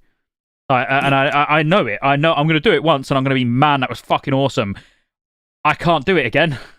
I've got to wait. You can, because it's only level 25. Well, then you do another character, 10 level 25s the first week, yeah. Yeah, I mean, there is that. Like, they've confirmed that when the next phase comes out, the previous phase will get, they've said a large experience buff, and when they've talked about things like Joyous Journeys and things, they haven't quite gone to that extreme. So I'm hoping that we're going to get like a good 75 to 100% increase XP boost. You're right, Griff. You're right. 75%. Well, Joyous Journeys is 50%, and they're considering that. Like they don't prefix that, right? See, I'm reading into what they're saying a lot, but like when they've talked about kata and things like that, they've talked about, you're getting an experience boost, increased experience. They've not prefixed it with anything, whereas they've specifically said that the previous phase will have a large experience buff. Oh, but what was Season of Mastery by the end of it? I mean, that's a really sure, telltale sign of what it's probably going to be. Weren't it like 150% by the end of Season of Mastery? I don't know. I'd never made a character from there. It was. I stopped. it got quite high. Any Season of Mastery players in chat? Like, did any of you? I know it started at like the sort of 50% mark. Very much like Joyous Journeys, but I'm sure it got increased over time, right? I mean, I could just Google it, but I'm going to get a beer instead, so I'll be back in a sec. So, while he's buggered off and stopped talking for a minute, what's the rune you're most excited about? Go. I mean, of the three, I don't really have great options right now. Everybody else is like super hype and excited for the runes that they know they're getting. I've got, let me see what the three are. Fury of Storm Rage. I've got Star Surge, and I've got Sunfire. So, Star Surge, Sunfire, instant cast spells. Dots, kind of like one of them's a dot, so it helps me move around. Like I was able to just kind of keep moving through BFD. That was nice, other than just having Moonfire or Fairy Fire. And then Fury of Storm Rage reduces the mana cost of your Wrath by 100%, so we can no longer technically be Umkins. We always have something we can cast, and then after casting it for 6 seconds, you get your out of combat mana regen. So then you go as long as you're casting Wraths for 15, 20 seconds, you'll get some mana regen back, and then you can go back to your rotation. So, I mean, that's pretty cool. That's the only one that's kind of cool. And then, like, the other thing with it is you get a chance to have an instant cast heal. So eventually, once we have Moonkin form, and we use that, then we're going to shift out of form and then have to shift back into form if we want to use it. And like, so I don't like it, but it's the best of the three that I have. So they've got some work to do. They got more runes that better be available to make it good. So I kind of said that to Ernest, and Ernest knows. Like when I looked at the Paladin ones, so obviously I'm working through putting videos out for all of them, and I know it's public knowledge, but I just put my spin on it, on what I think about them all. When I was doing the Paladin ones, I was really excited. I was like, man, the things I could do with this. Like, this is going to be mental. Then I've done the Druid ones, and I was almost like, Well, you're going to use that as Feral. You're going to use that as Boomy. You're going to use that as Resto. The options felt like there really weren't any, which is not nice. Really, yeah, that's not... I don't think that's a good place to be. I'm still excited. I'm still excited to play a Feral, obviously. Like, my Horde character is going to be Feral, but I've not sat there thinking, oh, God, what could I use? You know, what could I use Wild Growth for as Feral? Like, well, I'm not going to fucking use it, am I? That's it. That's the bottom line. I think there's some that's like... So, I mean, we've talked about, like, Paladin Tank, and as a meme as it is, I guarantee I'll see someone, probably Scott, playing a Righteous Fury, Divine Storm, Seal of Martyrdom, Ret Pally somewhere for no reason. No good reason, anyway. Of course you will. Or you'll see me play. You'll see me playing a Divine Storm, Crusader Strike, Holy Pally. So I'm up in melee using Crusader Strike to get 2% mana back every time I press it, and I'm Crusader Striking to heal the. I'm Divine Storming to heal the melee, and all I'm really losing is Beacon. But then I'll be throwing those heals on the tank anyway. You're gonna see me do some weird shit as a paladin. It's gonna be great, and you're gonna hate me for it. That's what I'm looking for. So, like, and the fact that there's so many runes we just don't know about yet. So I'm thinking that they give us all, like, the simple runes to add in and play with in terms of, like, the 12 that people have already got. But, like, they've added an ability, like, a lot of them are rehash of abilities, right? Whereas the Homunculi one, I'm really excited about because it's a completely new ability. That I think there might be some, like, new wild abilities in the remaining runes to be discovered. If I could speak to Agron right now, I mean, hopefully he's watching. I mean, that would be great. And tell him to add one ability, maybe even if it's a level 60 ability. I would love to see Symbiosis come back for Druids. Yes, that would be insane. I remember the name. I don't remember what it does. You basically give an ability to the person you put it on, and you take one of theirs. It's like that would be insane in Classic. Like, yeah, you can still use it. Yeah, you don't take their ability, but you know what I mean. Yeah, like you could put it on a Affliction Warlock, and you'd get Soul Swap. So as a Feral Druid, you could swap your bleeds from one target to another, and they might get Feral Charge. Or, you know, it's like that would be so mental. So Tom asked the question. He said, "Hey Scotty, how about level 25 tier sets with 4-piece giving you a rune? I don't know if they're going to be giving us runes from like getting tier sets, but I didn't even think about, or maybe we get level 25 tier sets." I know that they've already said that it's on the table for like Molten Core tier sets for Warlock tanks and stuff like that. But I don't know. Yeah, I don't know. I don't think we'll get anything like that at 25. I don't see. This is the thing, right? And again, this is the reason I'm so excited, is because the 25, the 40, the 50, them brackets, like, they're going to be insane and they're going to be mental amounts of fun, but it's really not going to kick off until level 60. You know, that's when shit's going to get mental. But it's going to be fun up until then. But imagine if we're, like, talking and we're this excited about being level 25, what is it going to be like doing Nax, doing Blackwing Lair, doing, you know, AQ, with all of your runes, with these new tier set bonuses, with mage healers, warlock tanks, rogue tanks. I mean, it's going to be next level. Like, consider where we are right now, and consider, like, talking about, oh yeah, we're going to have like a warlock tank or a mage healer. Like 2-3 years ago, this would just be such an odd conversation. People would literally be talking shit in chat, being like, "You guys are fucking off your head. Blizzard would never do anything like this." Like, and now we're here, and it almost seems like the sky's the limit. Like what they could potentially do at the end of Season of Discovery. You know, because they've not really put an end date on it. You know, it could go on for a couple of years. You know, it's not necessarily got to be a 1-year seasonal server. We literally could be doing a Scarlet Monastery raid. We could actually be going on. We could be going on to TBC, but not leaving level 60. You know, but we could get Karazhan. We could get, you know, the raids. You know, what's gonna come? Like, who fucking knows? Like, we can almost say anything, and it's plausible. So one thing, I forget what I thought I sent it to you, but It's in the notes. So I've heard that level 60 will have 40-man raids. It's not going to just be level 10 all the way up and then still be level 10. I don't like that. 10 I don't player. like that. And then, yeah, so I was like, if they're listening to the feedback, if enough people are either for level or 40-man raid, or 25, or even just keeping it at 10, post it somewhere, make a video about it, make a Reddit post, let them know like what you're interested in. Because 40-player raid, I'm kind of over 40. Like 25 is my limit right now. If 25, I'm like, eh. If I see that confirmed, by Blizzard that it's going to be 40-man raids, I will personally be making a lot of noise about it. I don't see the point of having 10-man level up raids, and then going, oh right, yeah, you're 60 now, it's 40-man raiding. It kind of doesn't make sense. Going to 25-man, absolutely. If we had 10-man level up raids, and then maybe by the time we was level 50, we was doing, let's say, UBRS or whatever dungeon it ends up being, and then that was 10 and 25, or 10 and 15, or 10 and 20, like whatever route they went down.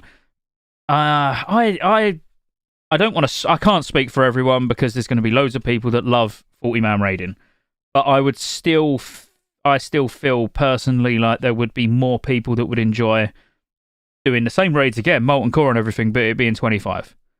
I still think more people would be on board with that. I mean, Stark's just made like a good point. Like, he's never made a good point. What are you talking about? Sorry, I want to do it in Stark's deep voice, but I'm not going to ruin myself for it. Like people are going to be doing so much more damage just different aspects and like everything that like it almost just doesn't make sense, because if you reverse what he said, a 40-man raid with everyone doing like double the damage, it's just going to be cleared in minutes. So it doesn't, like none of that is fun, just bulldozing through everything. Yeah, and Folly asked how would doing Nax with 10 people make any sense at all? We're doing like in Wrath. We've been doing that in Wrath, yeah. Like they done Wrath 10-man Nax, yeah. But yeah, I get what he means though, for Classic. And I know 40-man raiding is, it's one of those things that people remember a lot about, about vanilla, but this ain't vanilla. This is a different beast. And I just, personally, the only thing out of everything we know so far, or think we know, the only thing I don't like the sound of is 40-man raiding. I fucking hate 40-man raiding, and I always have. Even if, do you know what? Even if it was just there was an option to do it, like you do 40-man, but there was also plenty of 10-mans that you can do, I would probably just go and do 10-mans, and might join the odd pug for a 40-man or whatever, but I couldn't raid, every week being organising 40-man raids, because we're going to have our own guild, and I can't deal with that, man. Not 40-man. It would 10 or 25 would be perfect. I genuinely think change nothing else but limit them to 25 players, and it would be balanced. Yeah. Nax might still be hard as shit, which is fine, but Nax was cleared by people who weren't like, I mean, in hardcore with people that weren't biscued or anything even close to it. Like, true. Okay, what if it was flex? Wounds and everything else. Flex. What if it was flex? No, but what if it was? So you can have 40-man raids. You can do 40, but you can also do 38. I would do 20 to 40. So yeah, I would just like it. You could make it 40, 25, or 10. It all drops the same loot. There's no hard modes, no normal modes. But sounds. And that's what Zansab just said. 10 to 40. Flex 10 to 40. I mean, I think that is the way you please everyone. Even if there was a little bit more like reward for doing 40-man. So if you do full 40-man, you get like one extra item in comparison to what you would get if you was doing 25 or 10 or whatever, Well, they just use the retail loot system. Yeah. Not the personal loot aspect of it, but like at 12 people, you're guaranteed 3 items. 13 person, the 13th person, it's like you have a 20% chance of a 4th item dropping. Yeah. Yeah, I mean, I would like that. Like if it was flex, I'd be well happy. I'd still not really be. It wouldn't put me off if 40-man was the only option, because I know there'll still be these 10-man level up raids. There'll be, like Zul'Gurub. There'll be, plenty of raids still sort of smaller size, but it would be the only thing that I wouldn't really be super hyped for. And I think they know that. Look at the amount of changes they're doing. Look at what they're doing with it. Surely they know that what they've created is something that caters to everyone. And it really does. They've created something that caters to vanilla players, because you're back in the old zones. Everything feels familiar. It's all like the same quests and all of that, but with extra content. And then it caters to the retail players or the RAF players, because you've got all these abilities that you like playing. So you've actually got rotations and people can actually do things, so it caters to them. So to then go, oh, but it's just 40-man raiding, that's now, I don't know. I feel like that would be a step in the wrong direction. One of the biggest things that I've heard from people, like obviously YouTube comments and things like that, is that people are really excited about it being a really, really low commitment game.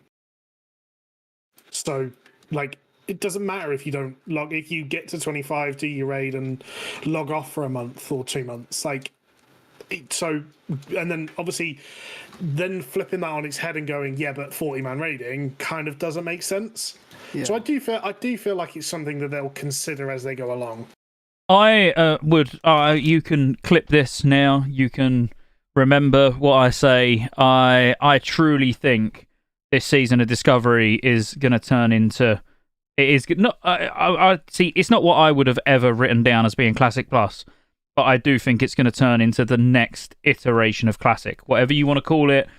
I think this is just the start, because I'm going to be so gobsmacked if this don't do really well. I think this is going to absolutely just take off from day one and then lead into being far more than a seasonal server. I'm going to argue one point against that. I genuinely feel like it's going to be really, really badly received for about a week. Because it's not going to be balanced in any way. Yeah, I've already said that anyway. Yeah, I've already said, so I agree 100%. I've already said that they need to get that first week out of the way where everything's going to be pretty fucked. And then it's going to get better and better and better. And more people are going to come and play it. I mean, I've already seen from you guys on YouTube, loads of you saying, I haven't been subbed for 3 months. I've not been playing RAF or Era or anything, but I'm resubbing for this. And there's been very few people that have actually said, oh, this is dog shit. There's been a few people that have been like, this ain't the Classic Plus that I wanted. But as I say, you can't please everyone. That was obvious. But from just my perspective of reading, because I do read all your comments, by the way, even the ones where you call me a cunt, because I agree. I read them all. I might not reply to them all. But there is far more people that are excited about this than there are that are disappointed. This feels like it is actually the game that everybody wants. It does make me worry a little bit about the future of the rest of Classic. I'm not going to lie. Because if they do this right... Yeah, no mop. No, exactly. And I really do want mop. And it could affect the server pop of Kata, too, if people are just full sending on the season, even though it might not have longevity. There's still going to be a lot of people that it don't. There's still going to be a lot of people it don't resonate with. There's still going to be a lot of people I'm going to be going hard on Season of Discovery, but that will not get in the way of me clearing all the raids on Kata. 100%. I'm still going to be putting out Kata videos. I am excited about Kata, but I think what they could build from this could be far bigger than even retail eventually. And I know that's bold, but they've got the stepping stones going on for something pretty big. They've talked about it. They've talked about how they've been having conversations about Classic Plus. They quoted it since 2019. Yeah. This has been for them a long time coming, and if they are, and I really want to touch wood because we've been really, really burnt with Blizzard before. I've played every retail expansion, and Shadowlands started so well, and it could have been so much, and they just didn't listen to feedback. And by the time they did listen, it was way, way too late. They'd killed the expansion. They seemed genuinely interested in listening to the community and asking questions. And if they continue with that, the result at the end of it, I think, is going to be amazing. And I completely agree with you, Scott. I genuinely can see this being a whole game of itself at the end of it. Yeah, and I don't think it's going to ruin Kata. Sorry, Go. But like, you know, just in response really to Folly, like I agree with what you're saying. Like I don't think it's gonna. It's not going to ruin Kata, because it's not going to ruin Kata for me. And there's a lot of people that have looked at this and they're not interested at all, and they just want to get on to Kata and they want to, you know, like carry on doing all the raids and stuff like that. But I think it might affect the population. Again, just my opinion. If Kata is accelerated and Season of Discovery is kind of accelerated pace too, then you might not have time to do everything you want to do in both. So maybe it will affect it a little bit. But Griff said, I'm in the mindset of when the season is over, they just sunset it and move on. I'm not a fan of the era server. I don't think they've ever said it. Well, I don't think they've said anything about keeping it on as era. I think they've actively said about... Oh, they have. Oh, have they? They have. Season of Discovery era? Yeah. Okay. So they've said that actually that they don't know what they're going to do with it at the moment. They said even they'd go as far as if like some of the runes were real big fan favorites, you know, they would be then potentially added to era when all the characters move to era. And my take on that, which again some people will or won't agree with, is you can't force Season of Discovery stuff onto Classic Era players who just enjoy Classic Era and that's what they want to play. But then at the same time, you can't strip all of this fun away from the people that are going to enjoy the next couple of years and go, now you're just a paladin. You know, you're 100%. They have to absolutely have a Discovery Era in some way, shape, or form. And like my exact words were, then they just leave that server up for a couple of years, and if people are not logging on it, they turn it off. That's it. You just make the big decision and be like, 50 people have logged on this in the last 3 months. Let's turn it off. You know, but there needs to be some reassurance, because that's what I don't like about not seasonal servers, because obviously you know I play on tons of private servers, but it's very different when I'm paying a sub. You know, when I'm not, because I do GDKPs and it's free, but you know, either way, it's my time. You know, on a private server, you know, at some point you're going to stop playing that and forget like you've even got characters on there. You know, I've got level 80 druids on so many RAF servers. There's probably some of them you didn't even know existed. And the same with Kata servers, the same with MOP servers. But I know that. I'm going into it like this character means nothing to me. You know, the time that I'm spending on it means nothing to me. Eventually, it's going to end. I've got nowhere for that character to go. Whereas when you're paying for it with Blizzard, you know it's a seasonal server, but you expect the time that you're putting in then to at least have access to that character long term. So I think they need to respect the people that are giving them money in the sense of actually having a long-term solution for it. And whether that's then like the next season, you know, they spin up this Season of Discovery server, which you probably wouldn't call it. You might just call it a seasonal graveyard or something, I don't know. And then all future seasonal servers, you know, they end up there. Or does it just carry on? Because that's another thing you could think about. Does actually the seasonal era server end up being its own beast with where it essentially ends up being Classic Plus and it moves on? I don't know. I'd like to see some achievements if we do get that. If the server is just going to close, then achievements wouldn't make sense to me. But yeah, if it's going to stay there or if it's going to continue on, I would love some achievements. But Laura asked a good question, and I think you mentioned it earlier, Jay, that you played Ascension before, and they were asking the thing like, what is it very close to Ascension? Does it give that feel? Yeah, 100%. So Ascension is, for anyone who hasn't played it, their whole kind of concept is classless WoW. So it is still different. It isn't the same thing, but even almost to the point of like putting runes on equipment is very, very Ascension-like. And it's kind of why I'm expecting this to be a little bit of a shit show in the nicest way possible to Blizzard, because the early seasons of Ascension were crazy, and like there were certain builds that were just so overpowered that it was just unplayable. And I'm expecting Blizzard to have to go through this, where some classes or some runes are just so mandatory to build that every single person runs it. But because it's still very class-based, I don't think it will go as far. But it's going to be good. I genuinely, I think people are just going to have to get past the ups and downs of the start of a phase being balanced, because it's just not going to be. No, not at all. And what? Just so we can round up what I was talking about a second ago, Folly. The only thing what you got to think about is when, like, if my paladin, that's going to be on Season of Discovery ends up on Era needs to change drastically, or my character will change drastically. So let's not even just think about as far as runes. It's like, okay, strip the runes away, and now you're on Era, and that's the end of the season. But we're going to have had extra items that would either need adding to Era or taking away from your character. From like using the 25 band as the reputation for Warsong Gulch. We're going to have items that don't even exist on Era. There's going to be mounts like the Ashenvale mount that doesn't exist on Era. I think it's like that's going to make things far too complicated, isn't it? In the long run, you can't do it. Yeah. Historically, the player base has always hated borrowed power. I can't see why they would even consider going down that route. Yeah. For me, I mean, I hope that they don't open too many servers. Yes, it's going to be a cluster to start off with, but you could quite easily open like a new PvE server, new PvP server at the beginning of a phase, and have the option to like duplicate a character or something.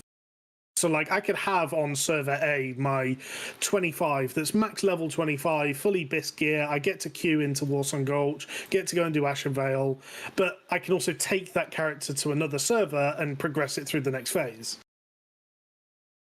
Yeah. I mean, let's worry about the start. Let's not worry about the end. Yeah, the pitfalls, because we know like at some point they're going to get something wrong and cause a lot of hate, because they done it with Fresh Wrath. At the end of the day, they started spinning servers up too early, and then it killed them all, essentially. All the fresh servers died, and that was because of how mismanaged it was. I think on Season of Discovery, I know queues suck, but I would rather queue and know that the servers are going to be pumping than put too many up and half of them end up dead in no time. And I reckon they've learned from their mistakes in the past. I don't think there'll be too many. I don't know how many is too many, and probably nor do they. That's the thing.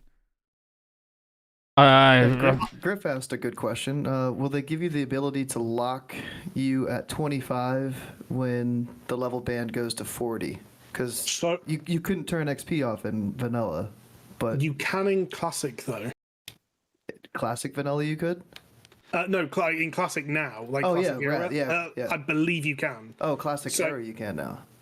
I imagine that you will be able to. I hope so. Yeah, that'd be cool. Make your level 25 twinks, yeah. And then you could keep doing your Ashenvale PvP if it doesn't scale up, Jindo gang. Where's the Theckle boys? That's what we want. I kind of hope it doesn't scale up, to be honest. Have you got any other points on this list I'm looking at, Go? I know we've gone off on many tangents. The last thing was the cooldowns weren't resetting. Hopefully that was just an alpha thing, because for me I had battle res and it was a 30-minute cooldown. So we would kill a boss, I would use B-res, and then it wouldn't be there. So hopefully they implement the thing that they did in Wrath where all cooldowns 10 minutes plus or whatever reset, because that'd be kind of a struggle to go through all the raid and only have one B-res. But that's not very classic though, is it? That's a very vanilla thing, yeah. Having your cooldown's not resetting. I don't know. Is that not a little bit too? I'm not going to say much, but they definitely don't reset in Classic Era, do they? No. But it's a very vanilla thing. I don't know how I feel about that. I want them to reset. But, I mean, I guess there's no Lust, and Lust was kind of like the main one, kind of. Well, I mean, consider Recklessness. Like, you used to use that as like, okay, we're going to have this warrior wreck this boss so that he gets the maximum amount of threat on Paul. And then you'd have a different Fury Prot recklessness to the next boss. So you're cooldown rotating to go through the different bosses. Yeah, for a raid rather than it will annoy me them not resetting, but I don't think they should reset. I mean, it's going to require me to have 3 druids. If I use B-Res on one, I got to swap to my non. You'll get the other one summoned over. Yeah, summoned in. Don't worry, guys.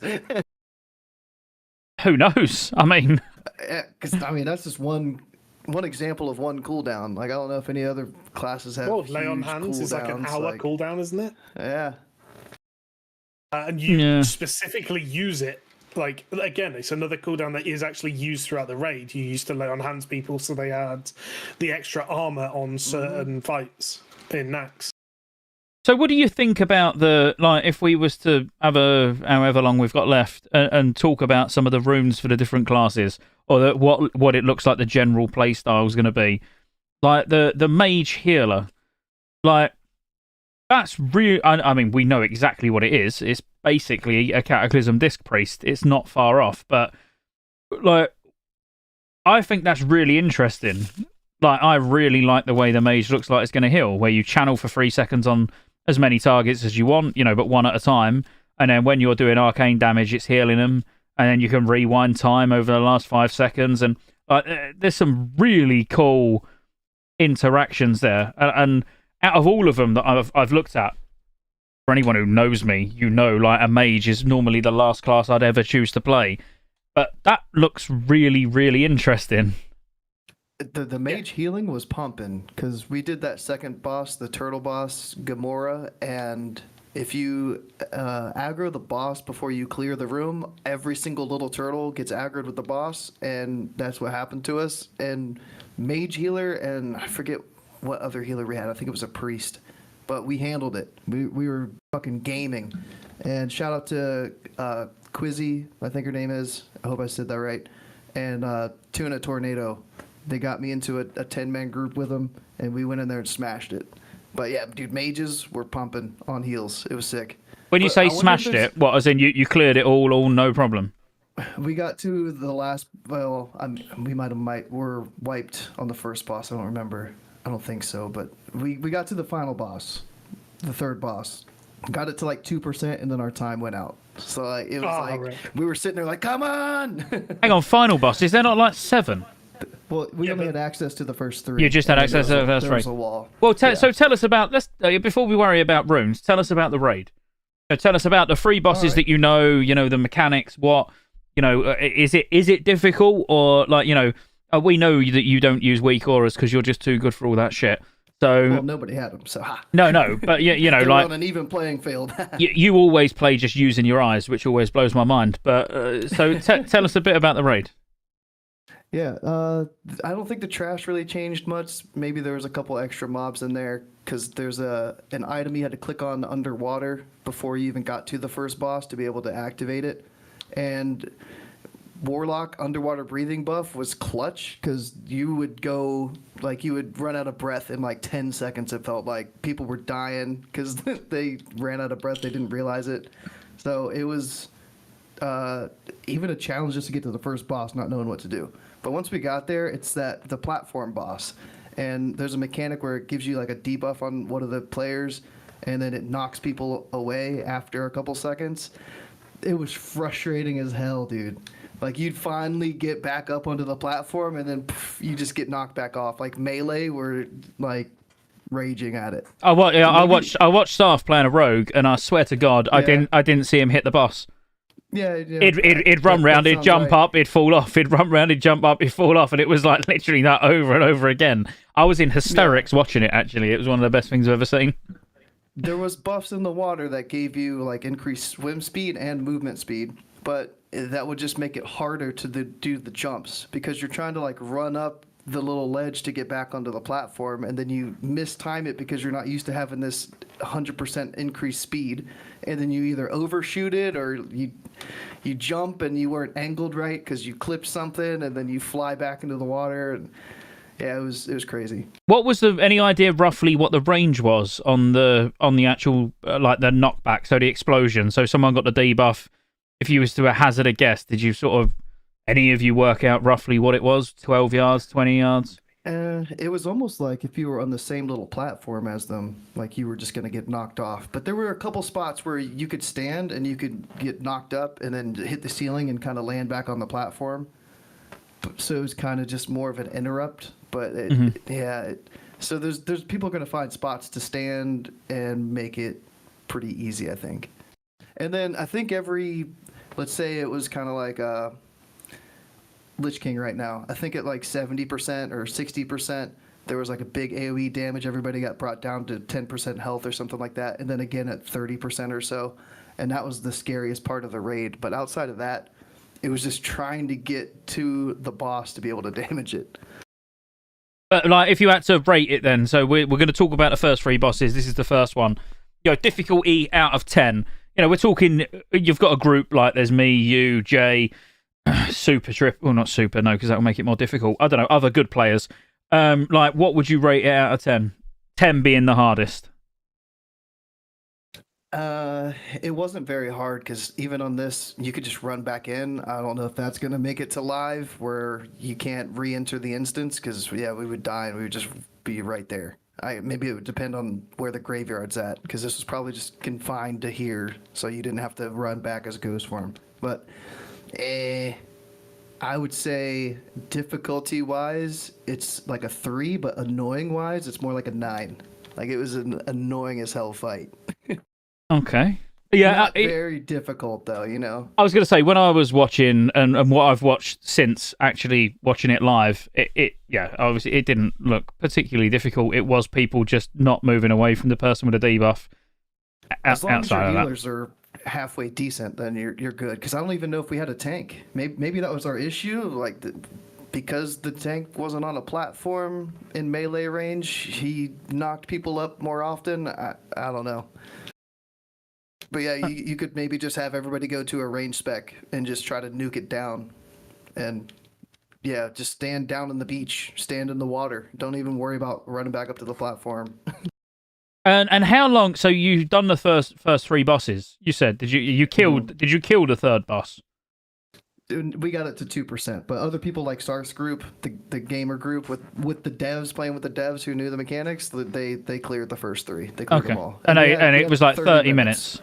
Yeah. So then that was from creating our character to actually getting in the raid group, getting in there. So we really had like 25 minutes. Okay, so it's you're talking probably then. You'd expect the next bosses to be a little bit more difficult because there's going to be 0 knowledge. So it might be like an hour-long raid. Your first, maybe an hour and a half, something like that. Your first time through, maybe. 2.5 hours. Yeah, I'm thinking 2.5. I ain't going with you. There's quests in there too. I ain't got time for that. I've got 29 more ults to level. And then people are going to be swimming around looking for chests and shit, trying to. Hang on. You just said there's quests in there. What? There was a quest in there. I don't know if there's somebody had a screenshot of it or not, but there was a teleporter in there too, which could have just been for the alpha. And I clicked on the teleporter. It took me to one of the little tiny rooms around Gamora. Okay. Which you could probably just swim to, and there was a quest giver in there. So that they said that there's going to be changes to the quests, I think, for the raid. Mm-hmm. So it's not going to have its old original quest anymore, I don't think. Maybe it's both. But yeah, there was definitely a quest in there. So is there a normal version of that dungeon still, do we know? Yeah. Could you just go and do a 5-man normal Black Fathom Deeps, without it being a raid? I'm not saying you would want to do that, but, still, the quests from doing it on normal ultimately give XP, and there'll be certain items from them that you're going to want. Like, there's a really good wand in there, if I remember rightly, when you, as a wand user, for doing the quest in Black Fathom Deeps at low levels. So, is that going to be out of the question? I don't know. There was one thing I just want to you've just got rid of the other comment. Thank you. Thank you, Ashley. Thank you. There was just one thing. Zansab. So they made a comment about every class being able to tank or heal. Do you think we're getting Tank Hunter with runes later? So the only reason I had that one pinned on the screen is because I did want to address it, because it's quite sad. It's a good one. Yeah, it's quite sad when you look at it. So I was looking at it earlier, and I was like, every class can do 2 things, but the hunter can still only do 1. You got druid that can tank heal DPS, mage that can heal DPS, paladin tank heal DPS, priest DPS heal, rogue tank DPS, shaman tank heal DPS, warlock tank DPS, warrior tank DPS, and then hunter DPS. Literally, it is the only class with 1 role. Yeah, but it can also melee hunter. Yeah. It's a melee and a ranged, so yeah, it's 2 different things. No, I still think it would be cool if actually the hunter had runes to be able to enable his pet to main tank, and he almost controls that, like how that works. Your pet does now have increased threat generation, a taunt, an actual taunt. Oh yeah. Increased health, and through one of the runes. So one of the runes, they share health. The hunter and the pet share health. The possibilities there, but like really? Yeah. I could very. Because I've not seen that. Hang on, let me go to the hunter runes. I think that we're gonna be surprised. I feel like Blizzard's being very cheeky right now, and they gave us a taste, but there's gonna be more things that can heal tank that haven't healed or tanked in Classic before. Oh, it could be something that's actually coming that I've seen somewhere else then, because it was Beast Mastery. Your pet's damage and health are increased by 30%. Its focus regen by 80. In addition, your pet's growl now also taunts the target. I've seen it somewhere when I've been looking at Season of Discovery stuff today, where you and the pet share health. So I don't know if it was something that was seen. So like I said, I've covered every class today in recording all my videos, and I hadn't seen that, which is why I got really excited. It is going to exist. Like I've 100% seen it, but I don't know where I've seen it now, because it's not on the list that I've got. I think Hunter will get something. They can't leave Hunter with just it being DPS. But Ashley, again, thank you for thank you everyone for the super chats, but which Ashley was the most recent. So I'm excited for the videos on the rest of runes. Not sure what class I want to roll. Paladin. I mean, don't even think about it. Just go Paladin. Druid. It's easy. Or Druid. Think about it a little bit. I'd be happy with Druid as well, but Paladin at least gets a lot of options. I'm gonna level them all. I'm gonna literally just be pumping out videos over the next. Well, certainly from now until launch, and then there might be a few days with no videos, but I'll be streaming on Kick. Kick.com/Scottejaye. Cheers, go. Thanks for the shout out, mate. But yeah, I mean, I'm going to be going really, really hard. The excitement levels are next level, Ashley. I mean, I can already tell you what the world first 25 is going to be. Go on, in Season of Discovery. It's a mage, 100%. Have you seen their rune kit? Oh, yeah, the runes are sick. But they've got to get them. So it's easy to say, have you seen their runes? I mean, they need to actually go and find where they come from first. We want to be looking at what the classes are that are the strongest without needing any runes. Which is still a mage. No, I think there'll be... as I say, there's going to be the starter rune that everyone's going to get. I don't know. I mean, I don't really care what the world first 25 is, to be honest with you. That is literally the least of my concerns. I do. I want to go for world first Black Fathom Deep, so I don't know what you're on about. Get in there in 22. Oh, that's going to be some launch hype. Yeah, it's going to be sick. So, did you want to talk about any... Oh, no, sorry. There's 2 more bosses. I'm still listening, but I'm going to grab a beer. Uh-huh. So next boss is the big turtle. 2. Why have they made it so fucking huge? Yeah. And people are still ass pulling it. It's insane. Like they should have made it even smaller. Like, how funny would it have been if they made it really small and you're all just gathered around it, fucking kicking it? Like a soccer ball, well, a football, as you guys call it. No, so that boss changed a little bit, but before it was just static sitting there in the room, and I think even the boss was like not pullable unless you attacked it. Well, now the big turtle goes around the room in a circle, and all the little turtles are still there.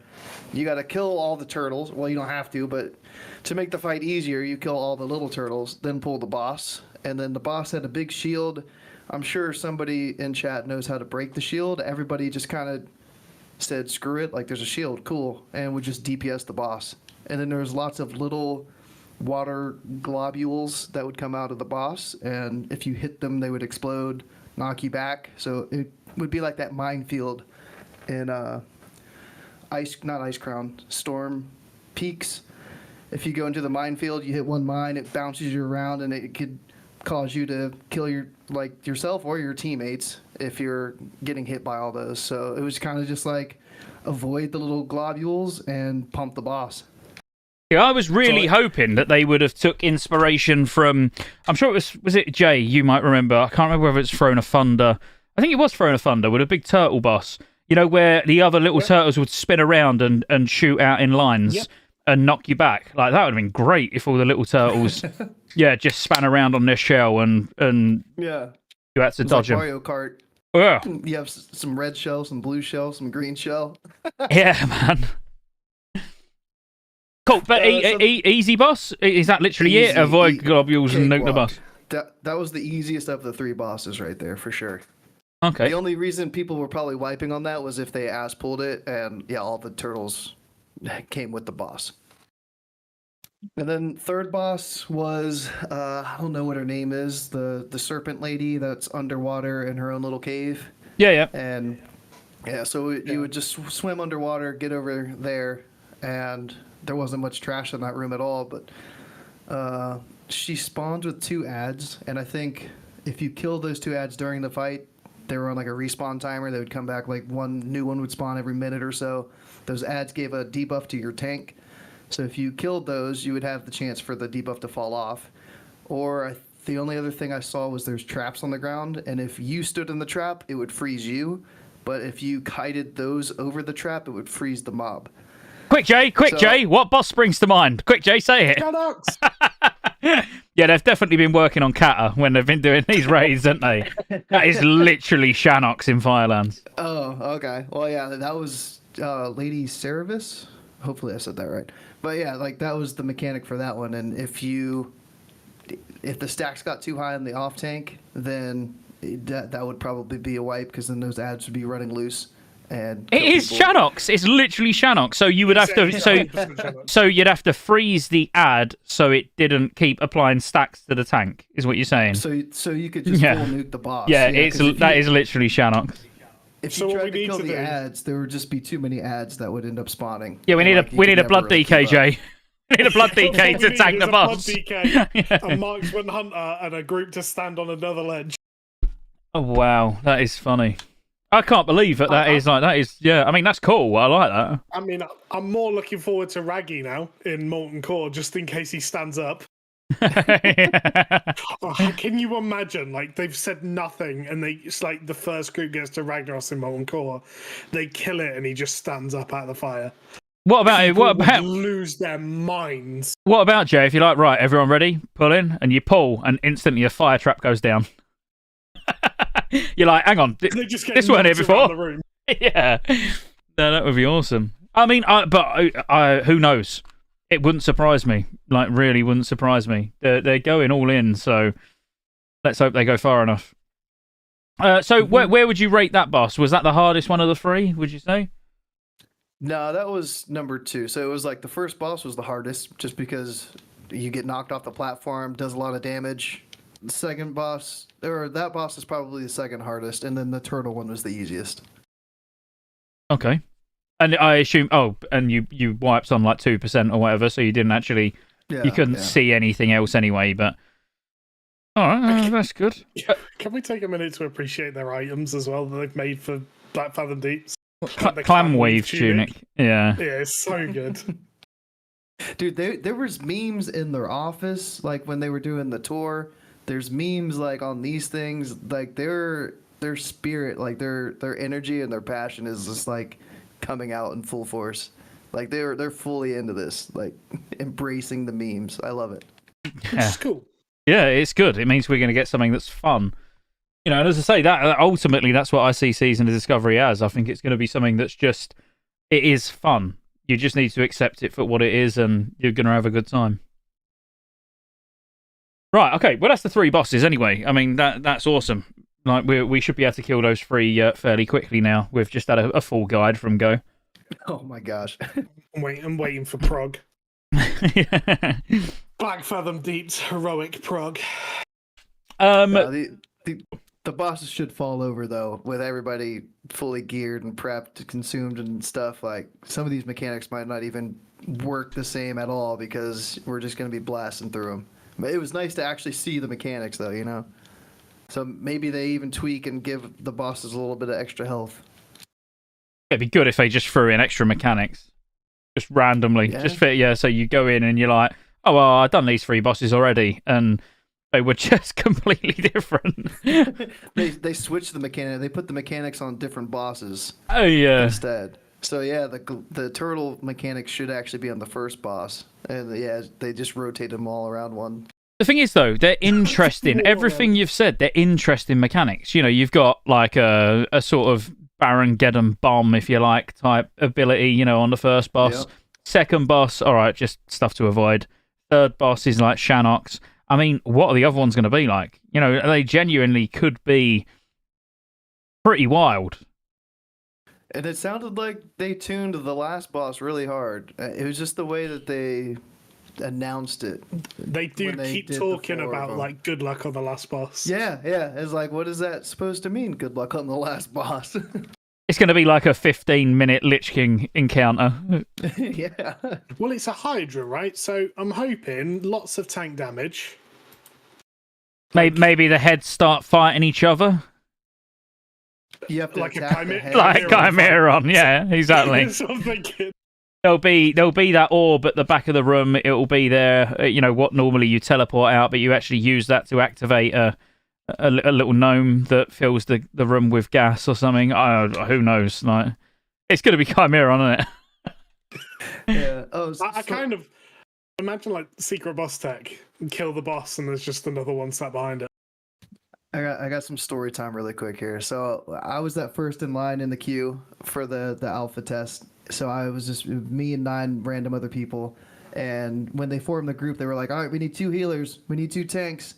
And, you know, people would just raise their hand and they'd be like, all right, guys, Horde or Alliance. And we'd choose our faction. And then they'd just sit us down. And there was headsets, but it was hard to get in like voice chat because they used the in-game voice chat. Like, who the fuck knows how to use that? Nobody.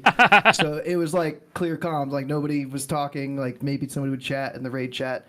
So it was rough. We didn't really make it that far in the first one, as you guys saw.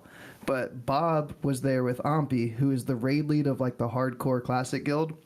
Yeah. Super chill dude, by the way. Met him Thursday night at an Airbnb with a lot of other people. But yeah, Ampi's cool ass dude. I'm kind of glad you added with a few other people because that sounds Yeah. very sexual. Well, no, I mean Yeah. now Just now me it and just says Ampi. like it was an orgy, though. To be fair, I was less concerned when there was only him and one other dude.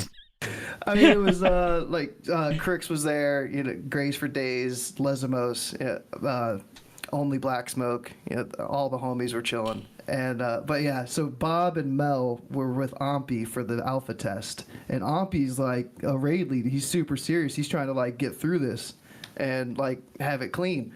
And everybody else is like, "Oh man, this is sick. This is awesome!" Like testing stuff out. And Ampi's like, "Guys, come on, like."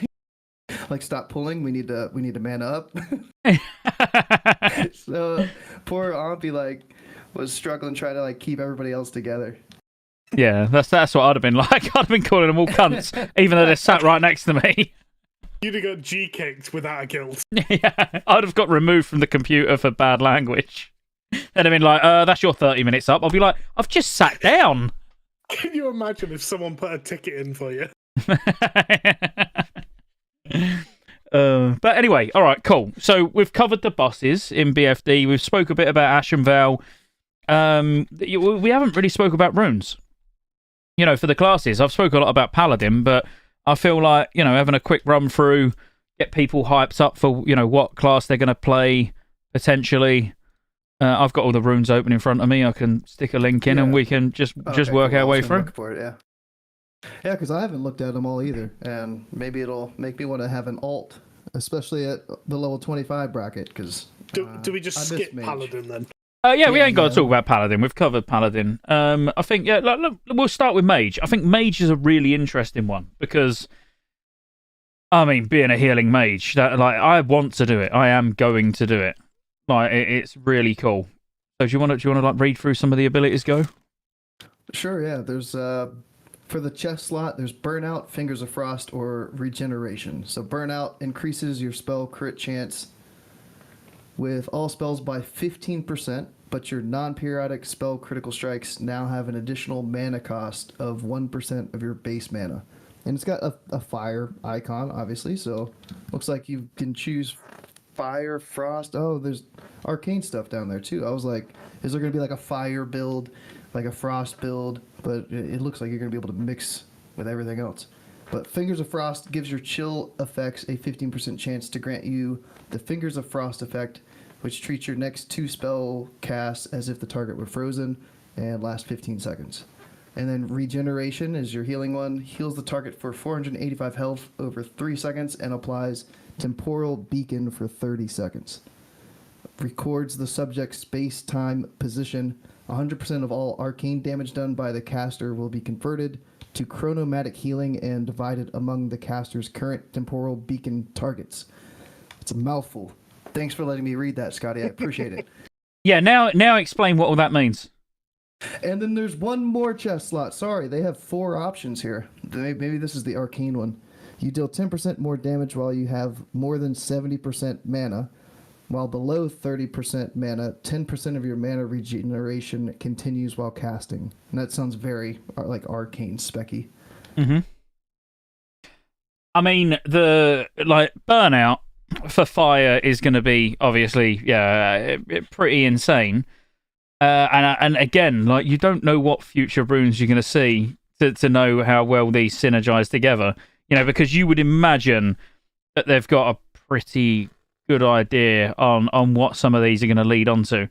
You know, like instant cast pyroblasts and, you know, crit being as valuable as it is to fire mages in the future, but now. And Fingers of Frost, obviously we know what Fingers of Frost is anyway, that's normal.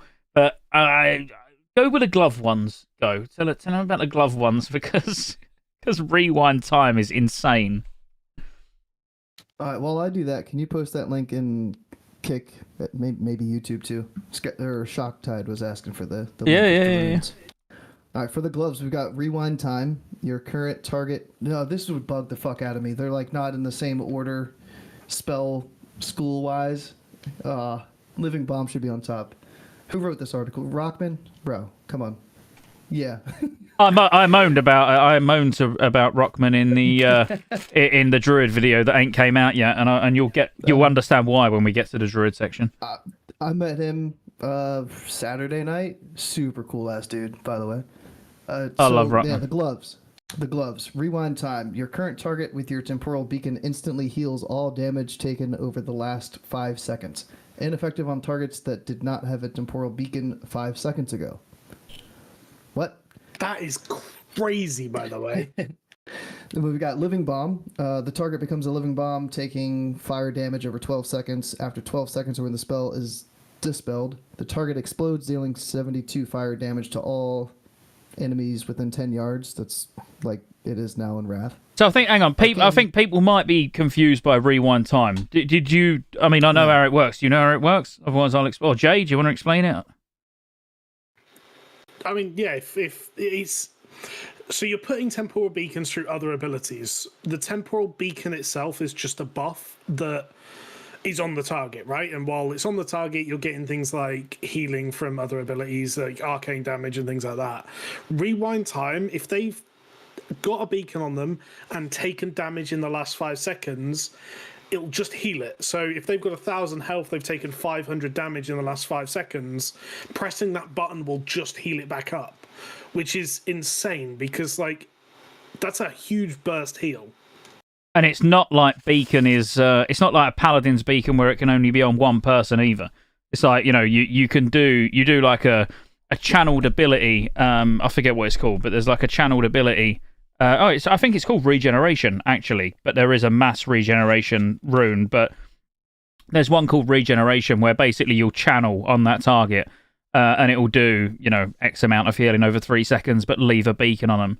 And you can literally channel that on 5, 6, 7, 8, however many people, and then big raid damage goes out, you hit rewind time, and boom, everyone's back on full health. It's like mental.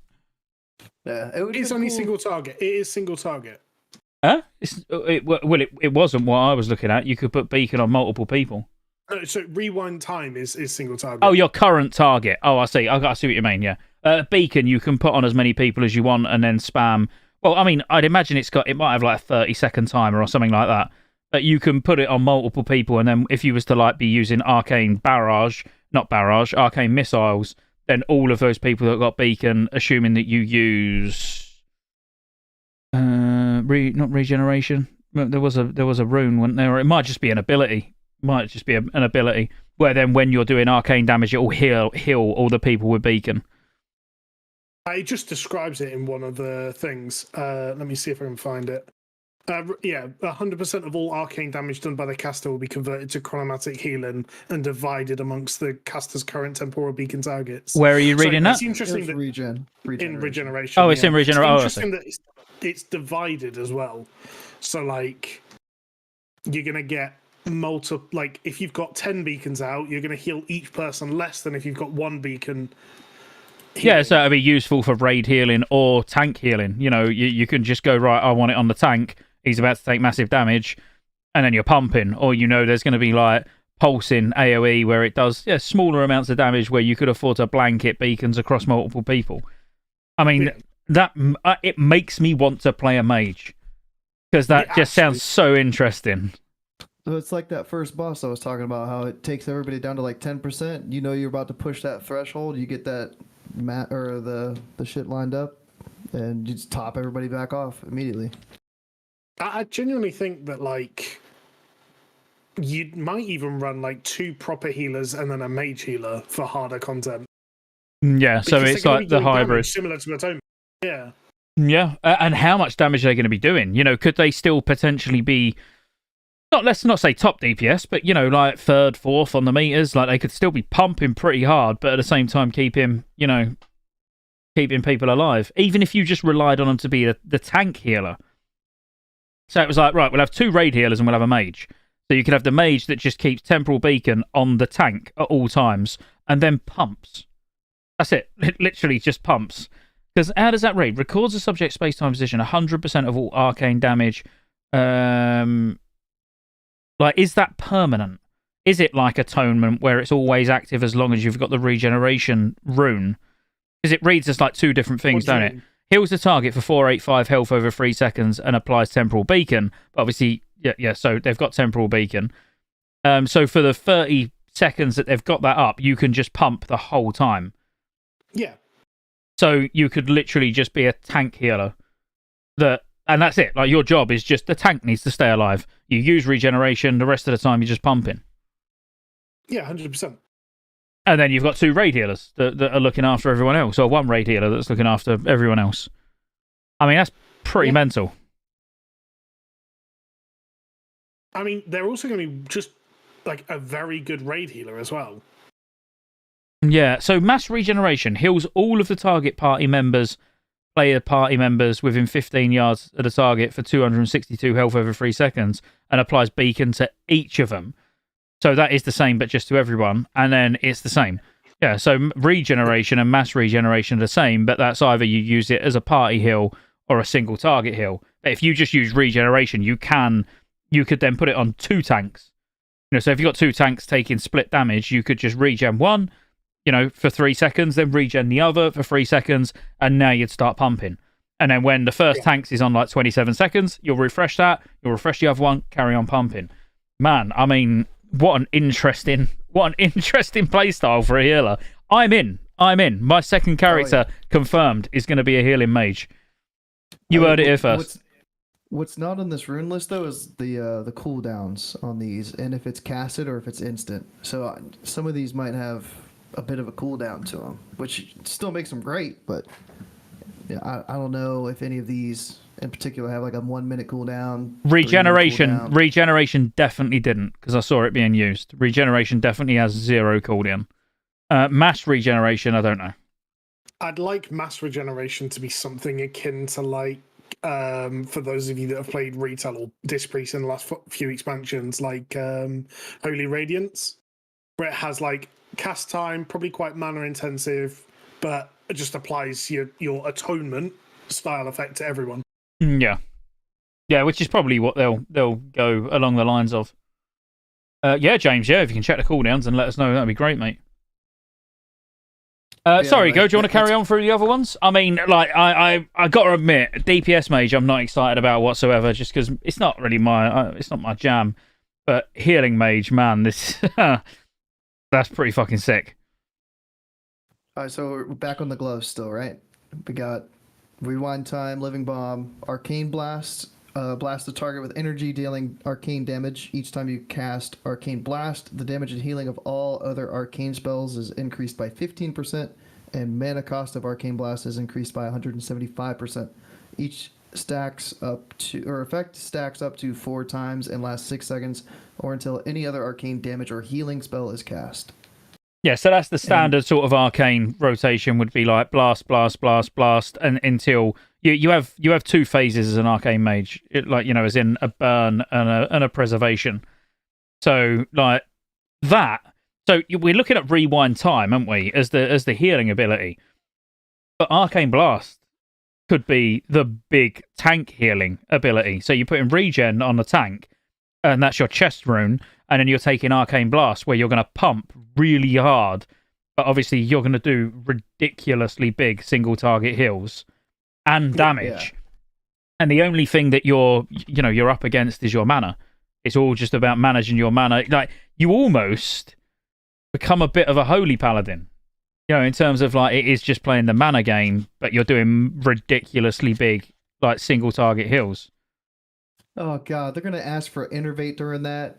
Always. Me, Innovates will be 100% Mage Prio. No doubt. No. I'm on Kata. I'm off Sod now. Fuck Sod. Oh, man. Blizzard, please make Innervate only castable on Druids. Thank you. All right, and we've got Ice Lance. He's trying to grief. Yeah. Oh, I can hear people now. The support class complaining about support. Ice Lance deals frost damage to an enemy target, causes triple damage against frozen targets, which goes well with Fingers of Frost. You get your Fingers of Frost, and then you pop your Ice Lance. I mean, vanilla, like a classic Ice Lance is just crazy as well. Yeah. For PvP. Oh, yeah. Oh, and but James has just said Rewind Time is 1 minute. So I feel like Arcane Blast is the way to go, and absolutely. What was it? Denerv that said? Let me have a look. Oh, no, it was Michael. Michael said, Enlightenment would probably almost be a must. So like the combo of runes would be regeneration. What's the cooldown on mass regeneration? That's probably what we need to know. You've got the choice between Enlightenment and regen. It's instant cast. Oh, instant cast channel. Oh, but no, sorry. Yeah, because you got one or the other. Because, Enlightenment would obviously go really well with Arcane Blast in terms of doing damage. But if you're healing, you're going to need regeneration. So for a healer, it'd be like regeneration and Rewind Time and mass regeneration would obviously be the ones that make sense. But could you make regeneration, mass regeneration and Arcane Blast work if you was, really focusing on tanks? I mean, that's sort of, or even for 5-mans. That would be the route that I went down. Mass regen on your whole party, and then spam, Arcane Blast and Arcane Missiles to reset stacks. That would be pretty interesting. So, I mean, it's interesting that we were talking before about how, like, there seemed to be quite a static setup, but we've very easily been able to put, okay, you could run this and that, or these two combinations to get different things. It's quite interesting how it is changing between different rune slots. Oh, absolutely. I think Mage just are going to have a really good time. I think that is quite cool. What's better said? So you can have 100% temporal beacon on all targets. Should be longer than the buff lasts. Yeah, I don't know if there's a limit to temporal beacons. I don't feel like there is, but I don't know. There could be. It could be 5. There's naturally a limit because you don't want it on everyone, right? No, because you're splitting the healing, and you don't want to split. You want the healing split between the people that you know are about to take damage. Yeah. Which would make organising parties as a healing mage quite important as well. So if you know there's mechanics that are going to affect melee and not ranged, you want all the melee in the same party, so you can get all your beacons using mass regeneration on the melee group, and then you're nuking the boss. Mate, honestly, this is like, spicy stuff. One class, yeah. This is mage. One set of runes here. Yeah, and this is only a 1 hour podcast, by the way, everyone. So, all right. So, everyone happy with mage? Have you got anything to add? Because honestly, other than the fact of me saying for about the 6 millionth time in this 2 hour podcast so far that I'm really excited, I ain't got anything to add. That is just cool. I will absolutely be playing Arcane. Because Arcane Surge is like one of the most fun abilities in retail. All the specs sound fun because I used to play mage. That was my jam, and I miss being a fire mage. I miss being arcane. I miss being frost, and they're giving me a taste of everything. The healing stuff, I'm still like, I don't know about the healing stuff. Oh, okay. I'm sure there's gonna be somebody that figures out like a spec and rune setup that goes with AoE grinding to just make it even more OP, and even like dungeon farming. A mage has a heal now, and they're gonna be able to kite through dungeons, and one pull BFD solo eventually. Like, I mean, I don't know if you've talked about it, but Living Flame is a super interesting ability as well. Yeah, I mean, Living Flame to me just sounded like Flame Orb from Kata, to be honest. Oh, yeah, I missed we didn't even go over but any it of the legs. stays on the floor. Yeah, summons a Spellfire Flame that moves towards the target, leaving a trail of Spellfire. The trail deals 42 Spellfire damage every second to nearby enemies. Yeah, so it's similar to Flame Orb, but yeah. It leaves the trail. It leaves the trail rather than pinging off to people as it goes through. Which I'm excited about for PvP. Like, I'm looking at a lot of these from a PvP perspective, and like putting that on someone and just seeing them panic, run around, and just drop fire everywhere is going to be so funny. Oh yeah, but I like what D-Nerf said as well about thinking regen, so using regeneration, Arcane Surge, and Arcane Blast as a healer. Because Arcane Surge is going to increase your mana regen, obviously ridiculously. It's going to do a lot of damage. And it's arcane damage. It's going to do a ridiculous amount of damage, which is then going to go to your temporal beacons and do a lot of healing. And then you're going to start regenning mana. So, yeah, you might need to then sort of chill for a few seconds while you regen to then do it all again. But that would be quite interesting as well. If they were to be like a dedicated, just kind of tank healer, I think that spec works incredibly well. Yeah. Should we move on to the next class? I mean, this has just been mage. we didn't cover all the leg ones. Sorry, go on. Go. To do the gloves. So you touched on Living Flame, the Hellfire Flame, Mass Regen is another leg one. You've got Arcane Surge, you just talked about, and then there's Icy Veins is the fourth one. Hastens your spellcasting, increases spellcasting speed by 20%, and reduces the pushback suffered from damaging attacks while casting by 100%. Lasts for 20 seconds. I thought I used to last like 10 or 15. 20 seconds? Yeah, it's a big cooldown. And Arcane Surge is a 2-minute cooldown, James has just said. It's a big cooldown, but a lot of damage, a lot of healing. It's like a 45 seconds, yeah. That's kind of crazy that it's so long. I think because of how long that cooldown is, if I was healing, I would go towards mass regeneration, to be fair. I genuinely think for me, I'd be running Arcane Blast, Mass Regeneration, and Enlightenment. Yeah. And you use Mass Regeneration as a means of putting up Temporal Beacon, and then the just beacons, DPSing with Arcane Blast and missiles. And you're going to do more damage, which means you're going to do more healing. Yeah. When you're above mana, you're going to get more mana regen. When you're at lower health. So, yeah, I mean, that would probably be the more raid healer type, right? You're healing a whole party, and then you'd have regeneration instead of mass regeneration, and maybe take Arcane Surge in that case for single target healing. God, there's so much to play with. I love it. Right, should we start talking about Cataclysm now? Because everyone's really interested in that. Anybody excited for Kata? Joke. Let's move on. Joke. Let's move on. Let's move on. Let's move on. I Move know. on to Druid. Move on to Druid. Nobody wants Kata. I've got to be honest with you. I'm not particularly excited about the Druid runes. As a someone who absolutely loves playing Druid and has played Druid since 2004, I really feel like there's not that much that you can choose from. It's like if you're a healer, you're going to take this. If you're a DPS as a cat, you're going to take this. It seems very clear cut. But do you want to talk us through it, Jay? We still got to remember that these aren't all the runes that we're gonna have at 25. No. And some of them are going to synergize really well, probably with future runes as well. So yeah, you're absolutely right. But on the basis 25 being BIS 25 is all that we care about at the moment. Yeah, but that's what I mean. There's going to be more at 25. Another 8 runes, yeah. Like these aren't all we're going to have access to for BFD. There's going to be more options for us. Oh, is there more? They are yet. Oh, I didn't know there was more before 25. There's 20 runes per class, and we've only had access to 12.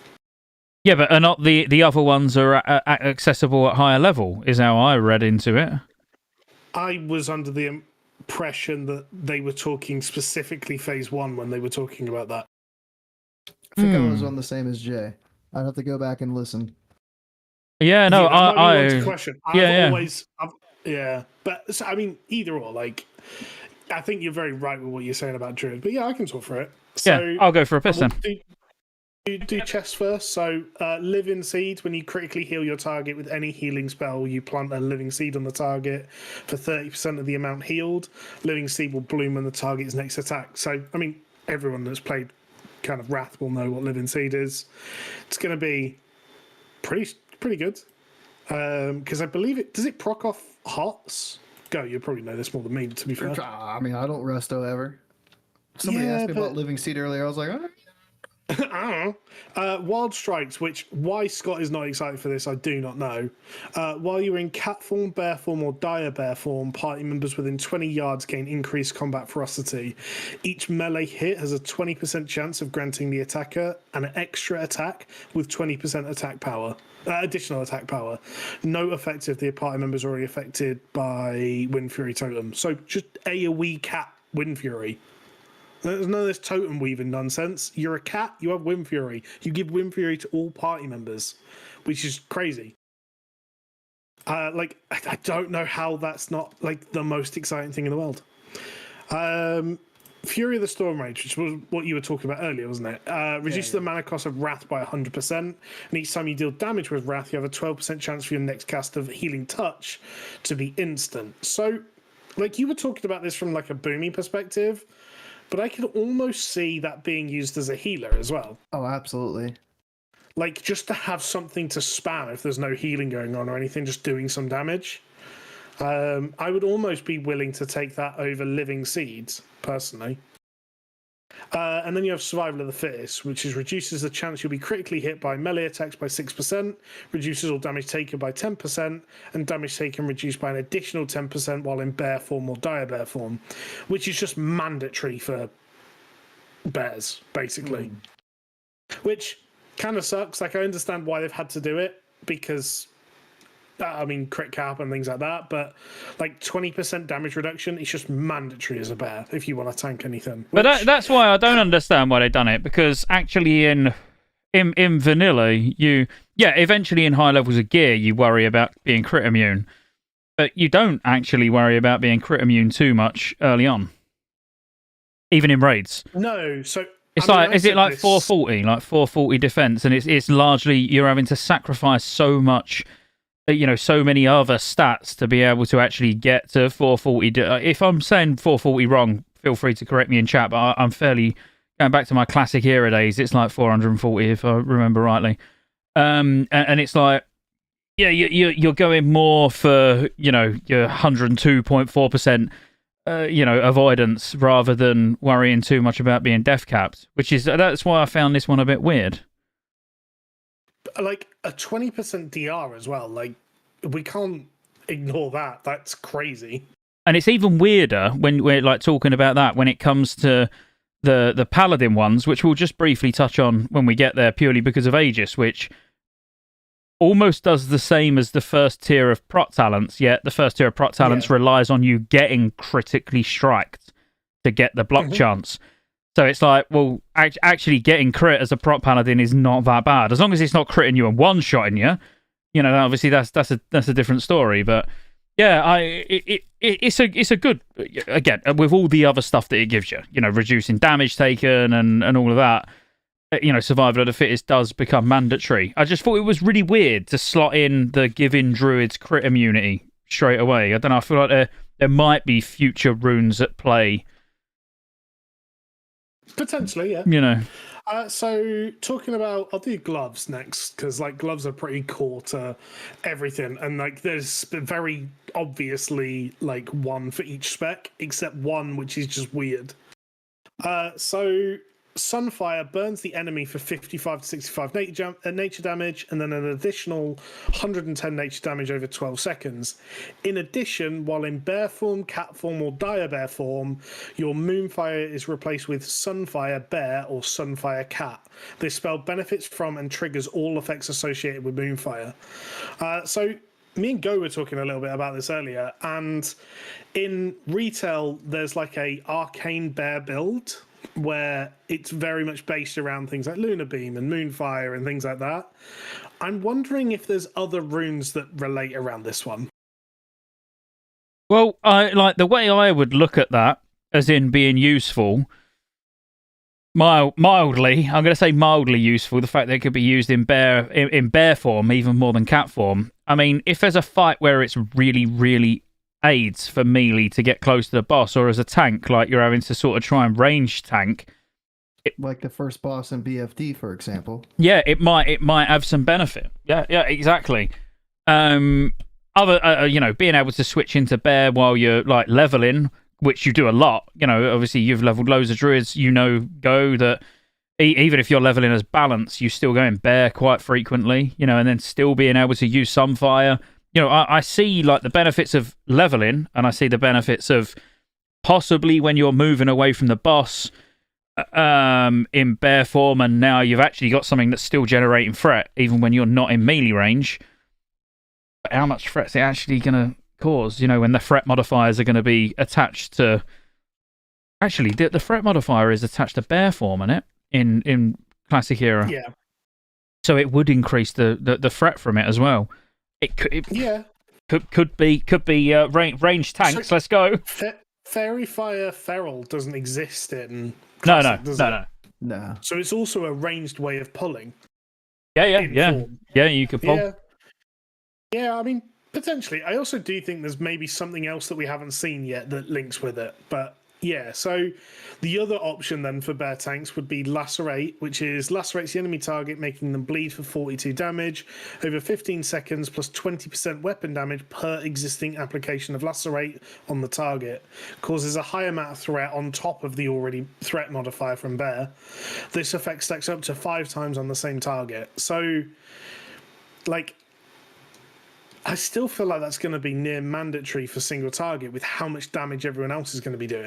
In before, one of the future runes that go on like shoulders or cape or something like that is pulverize. Yeah. I could see that, honestly. I could see that pulverize is going to be... It might not be exactly the same where it increases your crit chance by 9%, but, you know, for the 3 stacks, because it's 5 stacks. It might just be flat out damage reduction, but I could see pulverize coming in with Lacerate. But that's a weird one. Sorry, what are they saying about what's Kel said? As someone who main tanked all a classic vanilla MC through Nax Sunfire feels great in my opinion. Yeah, I think there's options here. So Lacerate, absolutely, yes, it's going to cause high threat and all of that. You know, it's great. But are you going to need it?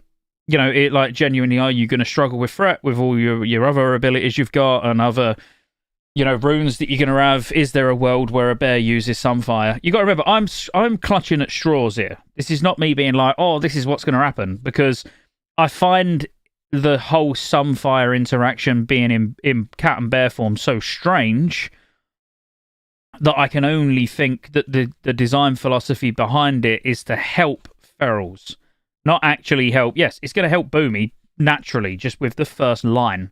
the fact that it's a dot that you put on people.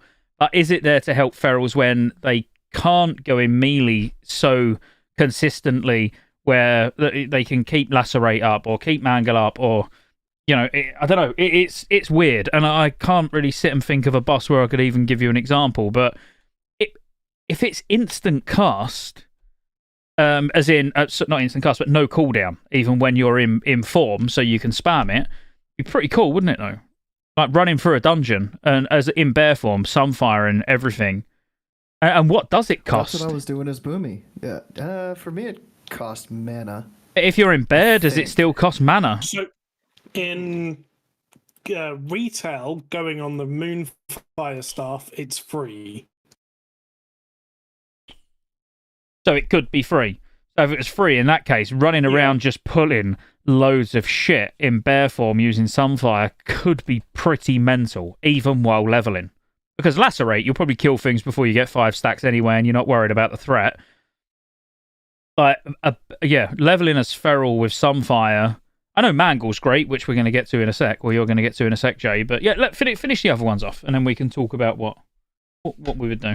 Yeah, so, I mean, we've got... I'll just talk about Mangle now, because I can.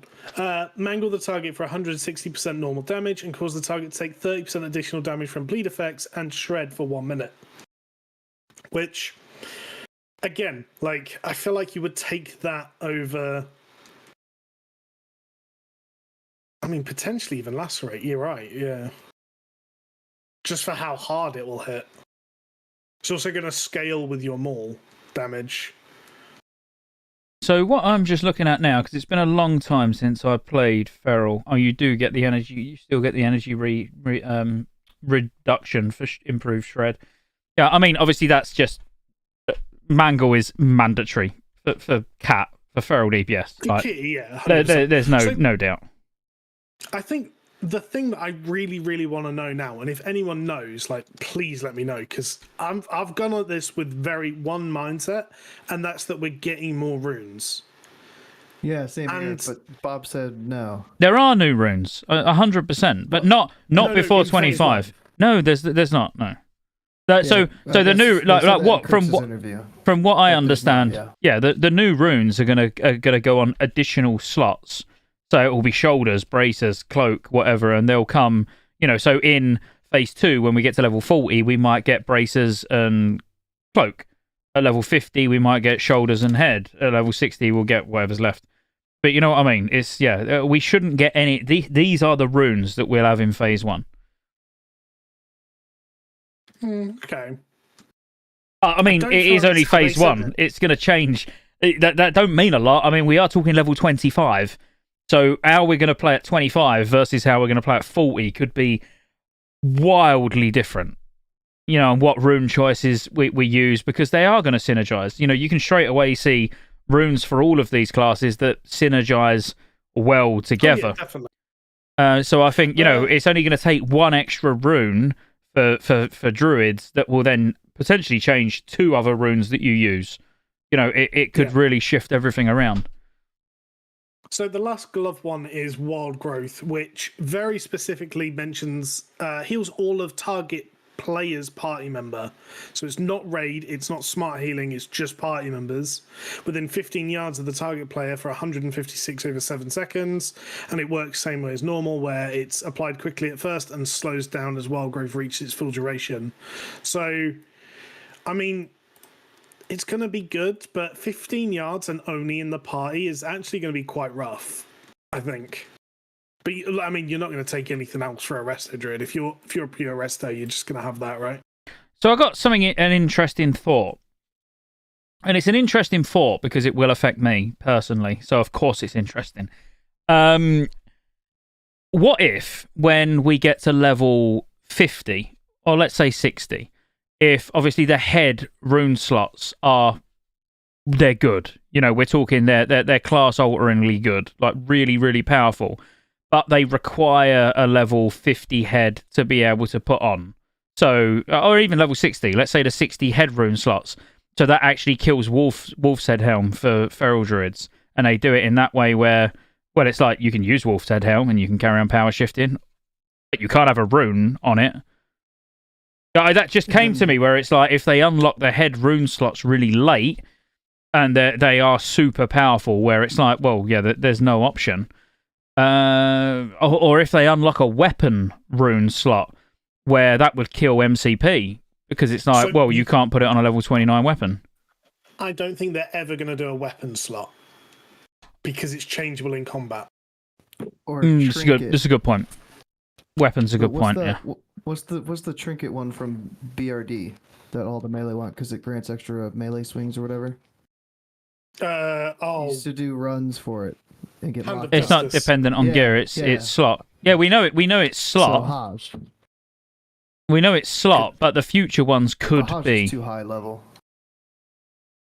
So, I mean, potentially we might even get kind of the power shifting thing as a rune. Yeah, it could be as a rune, exactly. Whether it's to promote power shifting or it's to try and eliminate power shifting, like, well, either way, I don't really care.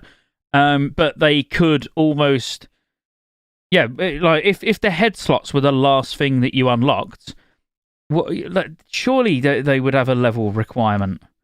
Otherwise, you're just going to get people. There's a chest in Eastern Plaguelands surrounded by elites, and you could just summon a level 1 there to go and get his head rune slot that he can then use, as soon as he gets a bloody, I don't know, level 15, 16 grey helmet. A Defias helmet or something from Dead Mites. Exactly. There's got to be level requirements on the runes at higher level, or it's going to break lower levels. I'm sure it's going to be a quest chain, and you're probably not. That's where it's going to be limited. You're going to have to be a certain level to get the quest.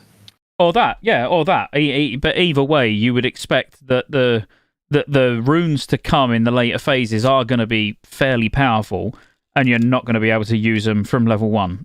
So, I hope to unlock the power shifting rune, you have to craft a wolf's head helmet. Yeah, exactly. Could be something like that. At least then you could use, a tier head, or you could use a proper head, and then you just put the rune on it. But then there might be other runes that are, so close in power that, like, oh, do you want to use that? I know I'm using Druid as an example, but it is like probably the biggest. It is the biggest example, where you use a blue head over everything in the next expansion as well to be able to enable your style of play. Surely they've thought about that, and surely they've thought about MCP as well. I hope so. Like the idea of, I would immediately not play a feral if I had to farm MCP.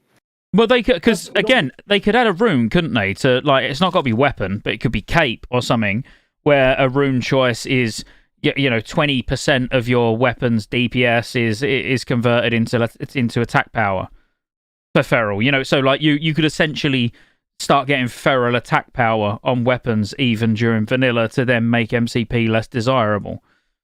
Again, I don't mind. I'll sit in Gnomeregan and farm MCP all day long. I literally. I've done it so many times and had banks full of them that it doesn't actually bother me.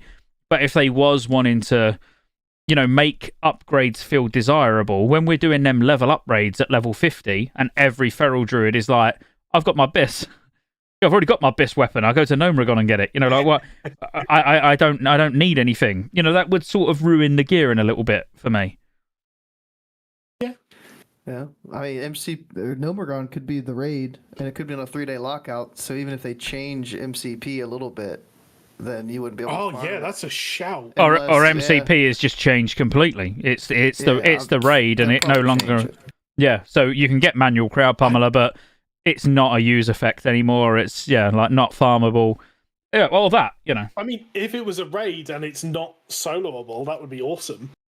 Yeah.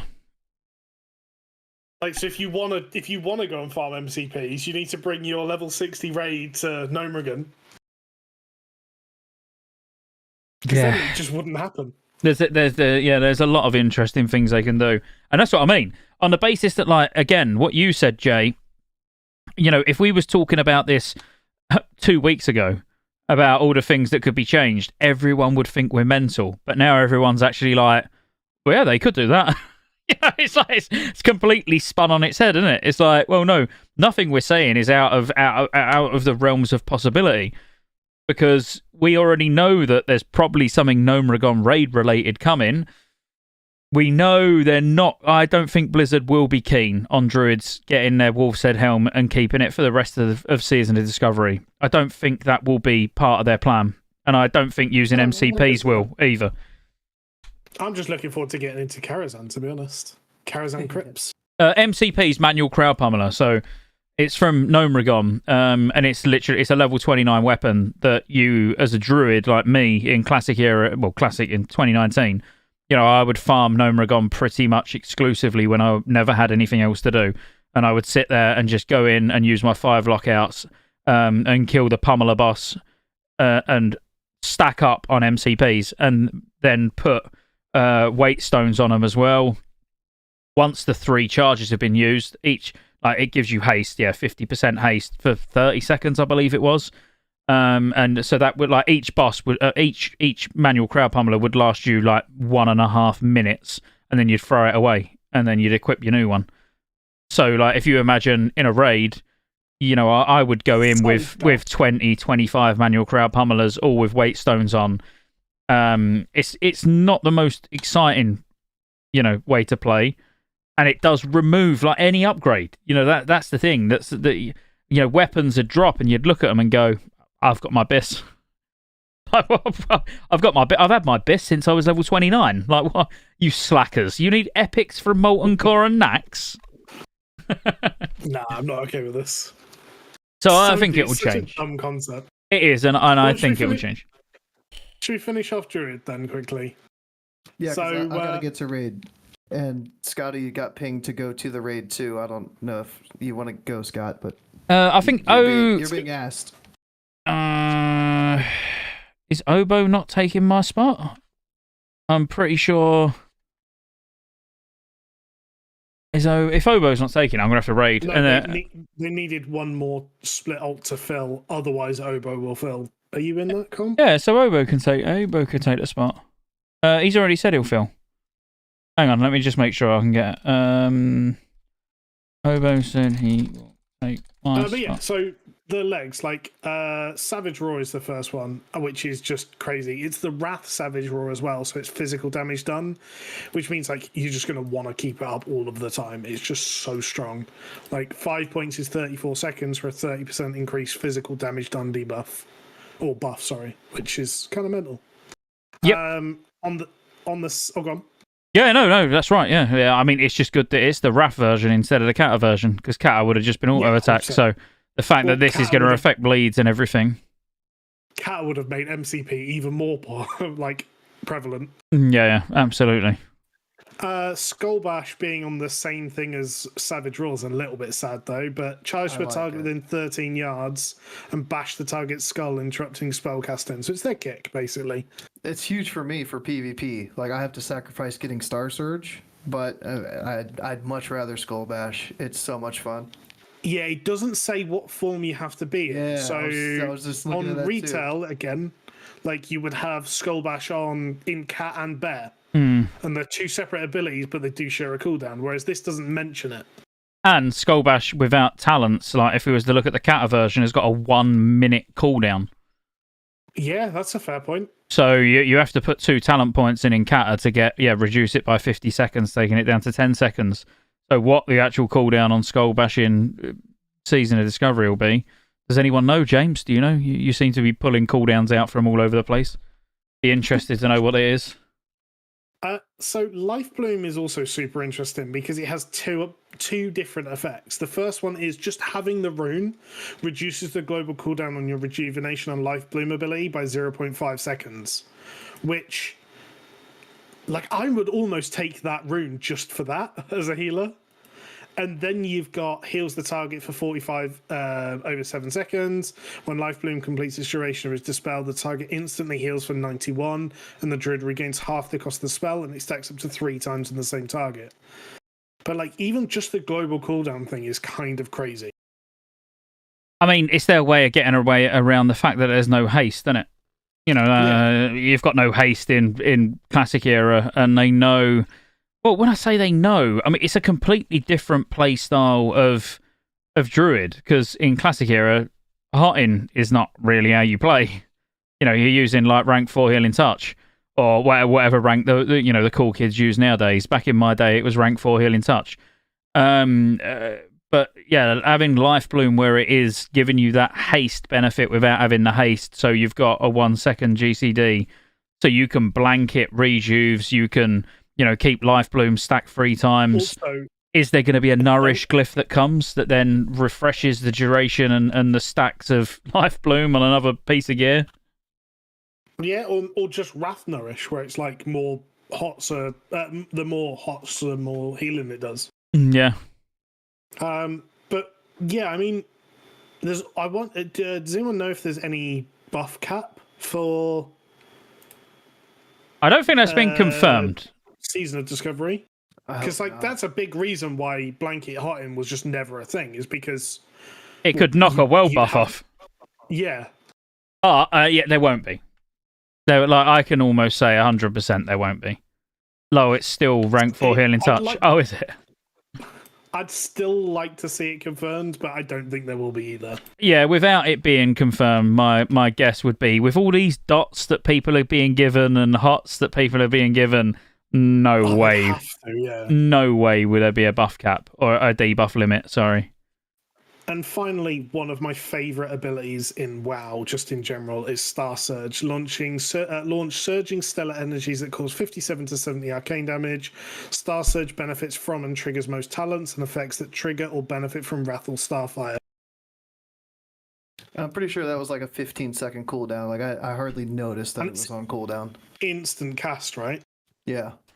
And again, you could quite easily have a future rune that comes out where, your Moonfire ticks have got a chance of resetting the cooldown of Star Surge.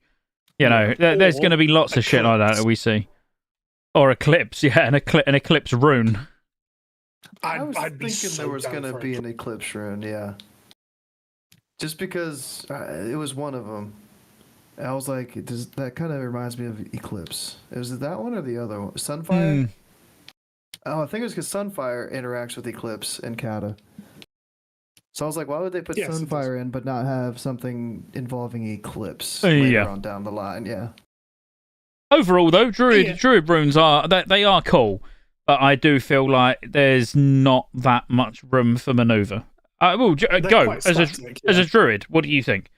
As a boomy, I could almost guarantee I know which ones you're going to use. That's the problem. Yeah. The one thing that I would change would be Skull Bash for PvP. If I could Skull Bash, even if I had to change into cat or bear form to use it, I would still just do it because I'd have to spend so many points in the feral tree to get down to feral charge that it made it hard to spec at level 60 at least to get feral charge. But yeah, if I could have Skull Bash. It is only 13 yards, though. It is only 13 yards. Oh, yeah, It's quite up close and personal for a caster. That's all I'd say. But other than that one, yeah, everything else is pretty ironed out for PvP and PvE if I wanted to play as balance. The one thing I could see... The one thing I could see is as a resto druid, actually prioritizing going down. Have I got them open anywhere? Have I? That's what I was flicking through at a minute ago, seeing if I had a talent calculator open. Going down into balance to actually get Omen of Clarity and full on melee weaving as a resto druid, because obviously Life Bloom gives you half the cost of the spell back as mana. So you would imagine, and in Classic era or in Vanilla, the Omen of Clarity is only from melee attacks, isn't it? So you could go up and you're meleeing the boss, and every time you get a proc, you're using Life Bloom. Very similar to how it works in Wrath, except for you don't have to melee, but you still do, because it's more chance of procs. 11 points into the tree. Yeah. The Feral spec for level 25 will be Omen of Clarity and only 5 points in Feral. Yeah, that doesn't surprise me at all. And then that kind of could go well with that, the Glyph of Sun Fury or whatever that first one was, where when you Wrath... Fury of Storm Rage. Doesn't cost mana. Yeah, because you have to put 5 points in Wrath to get down to the second tier.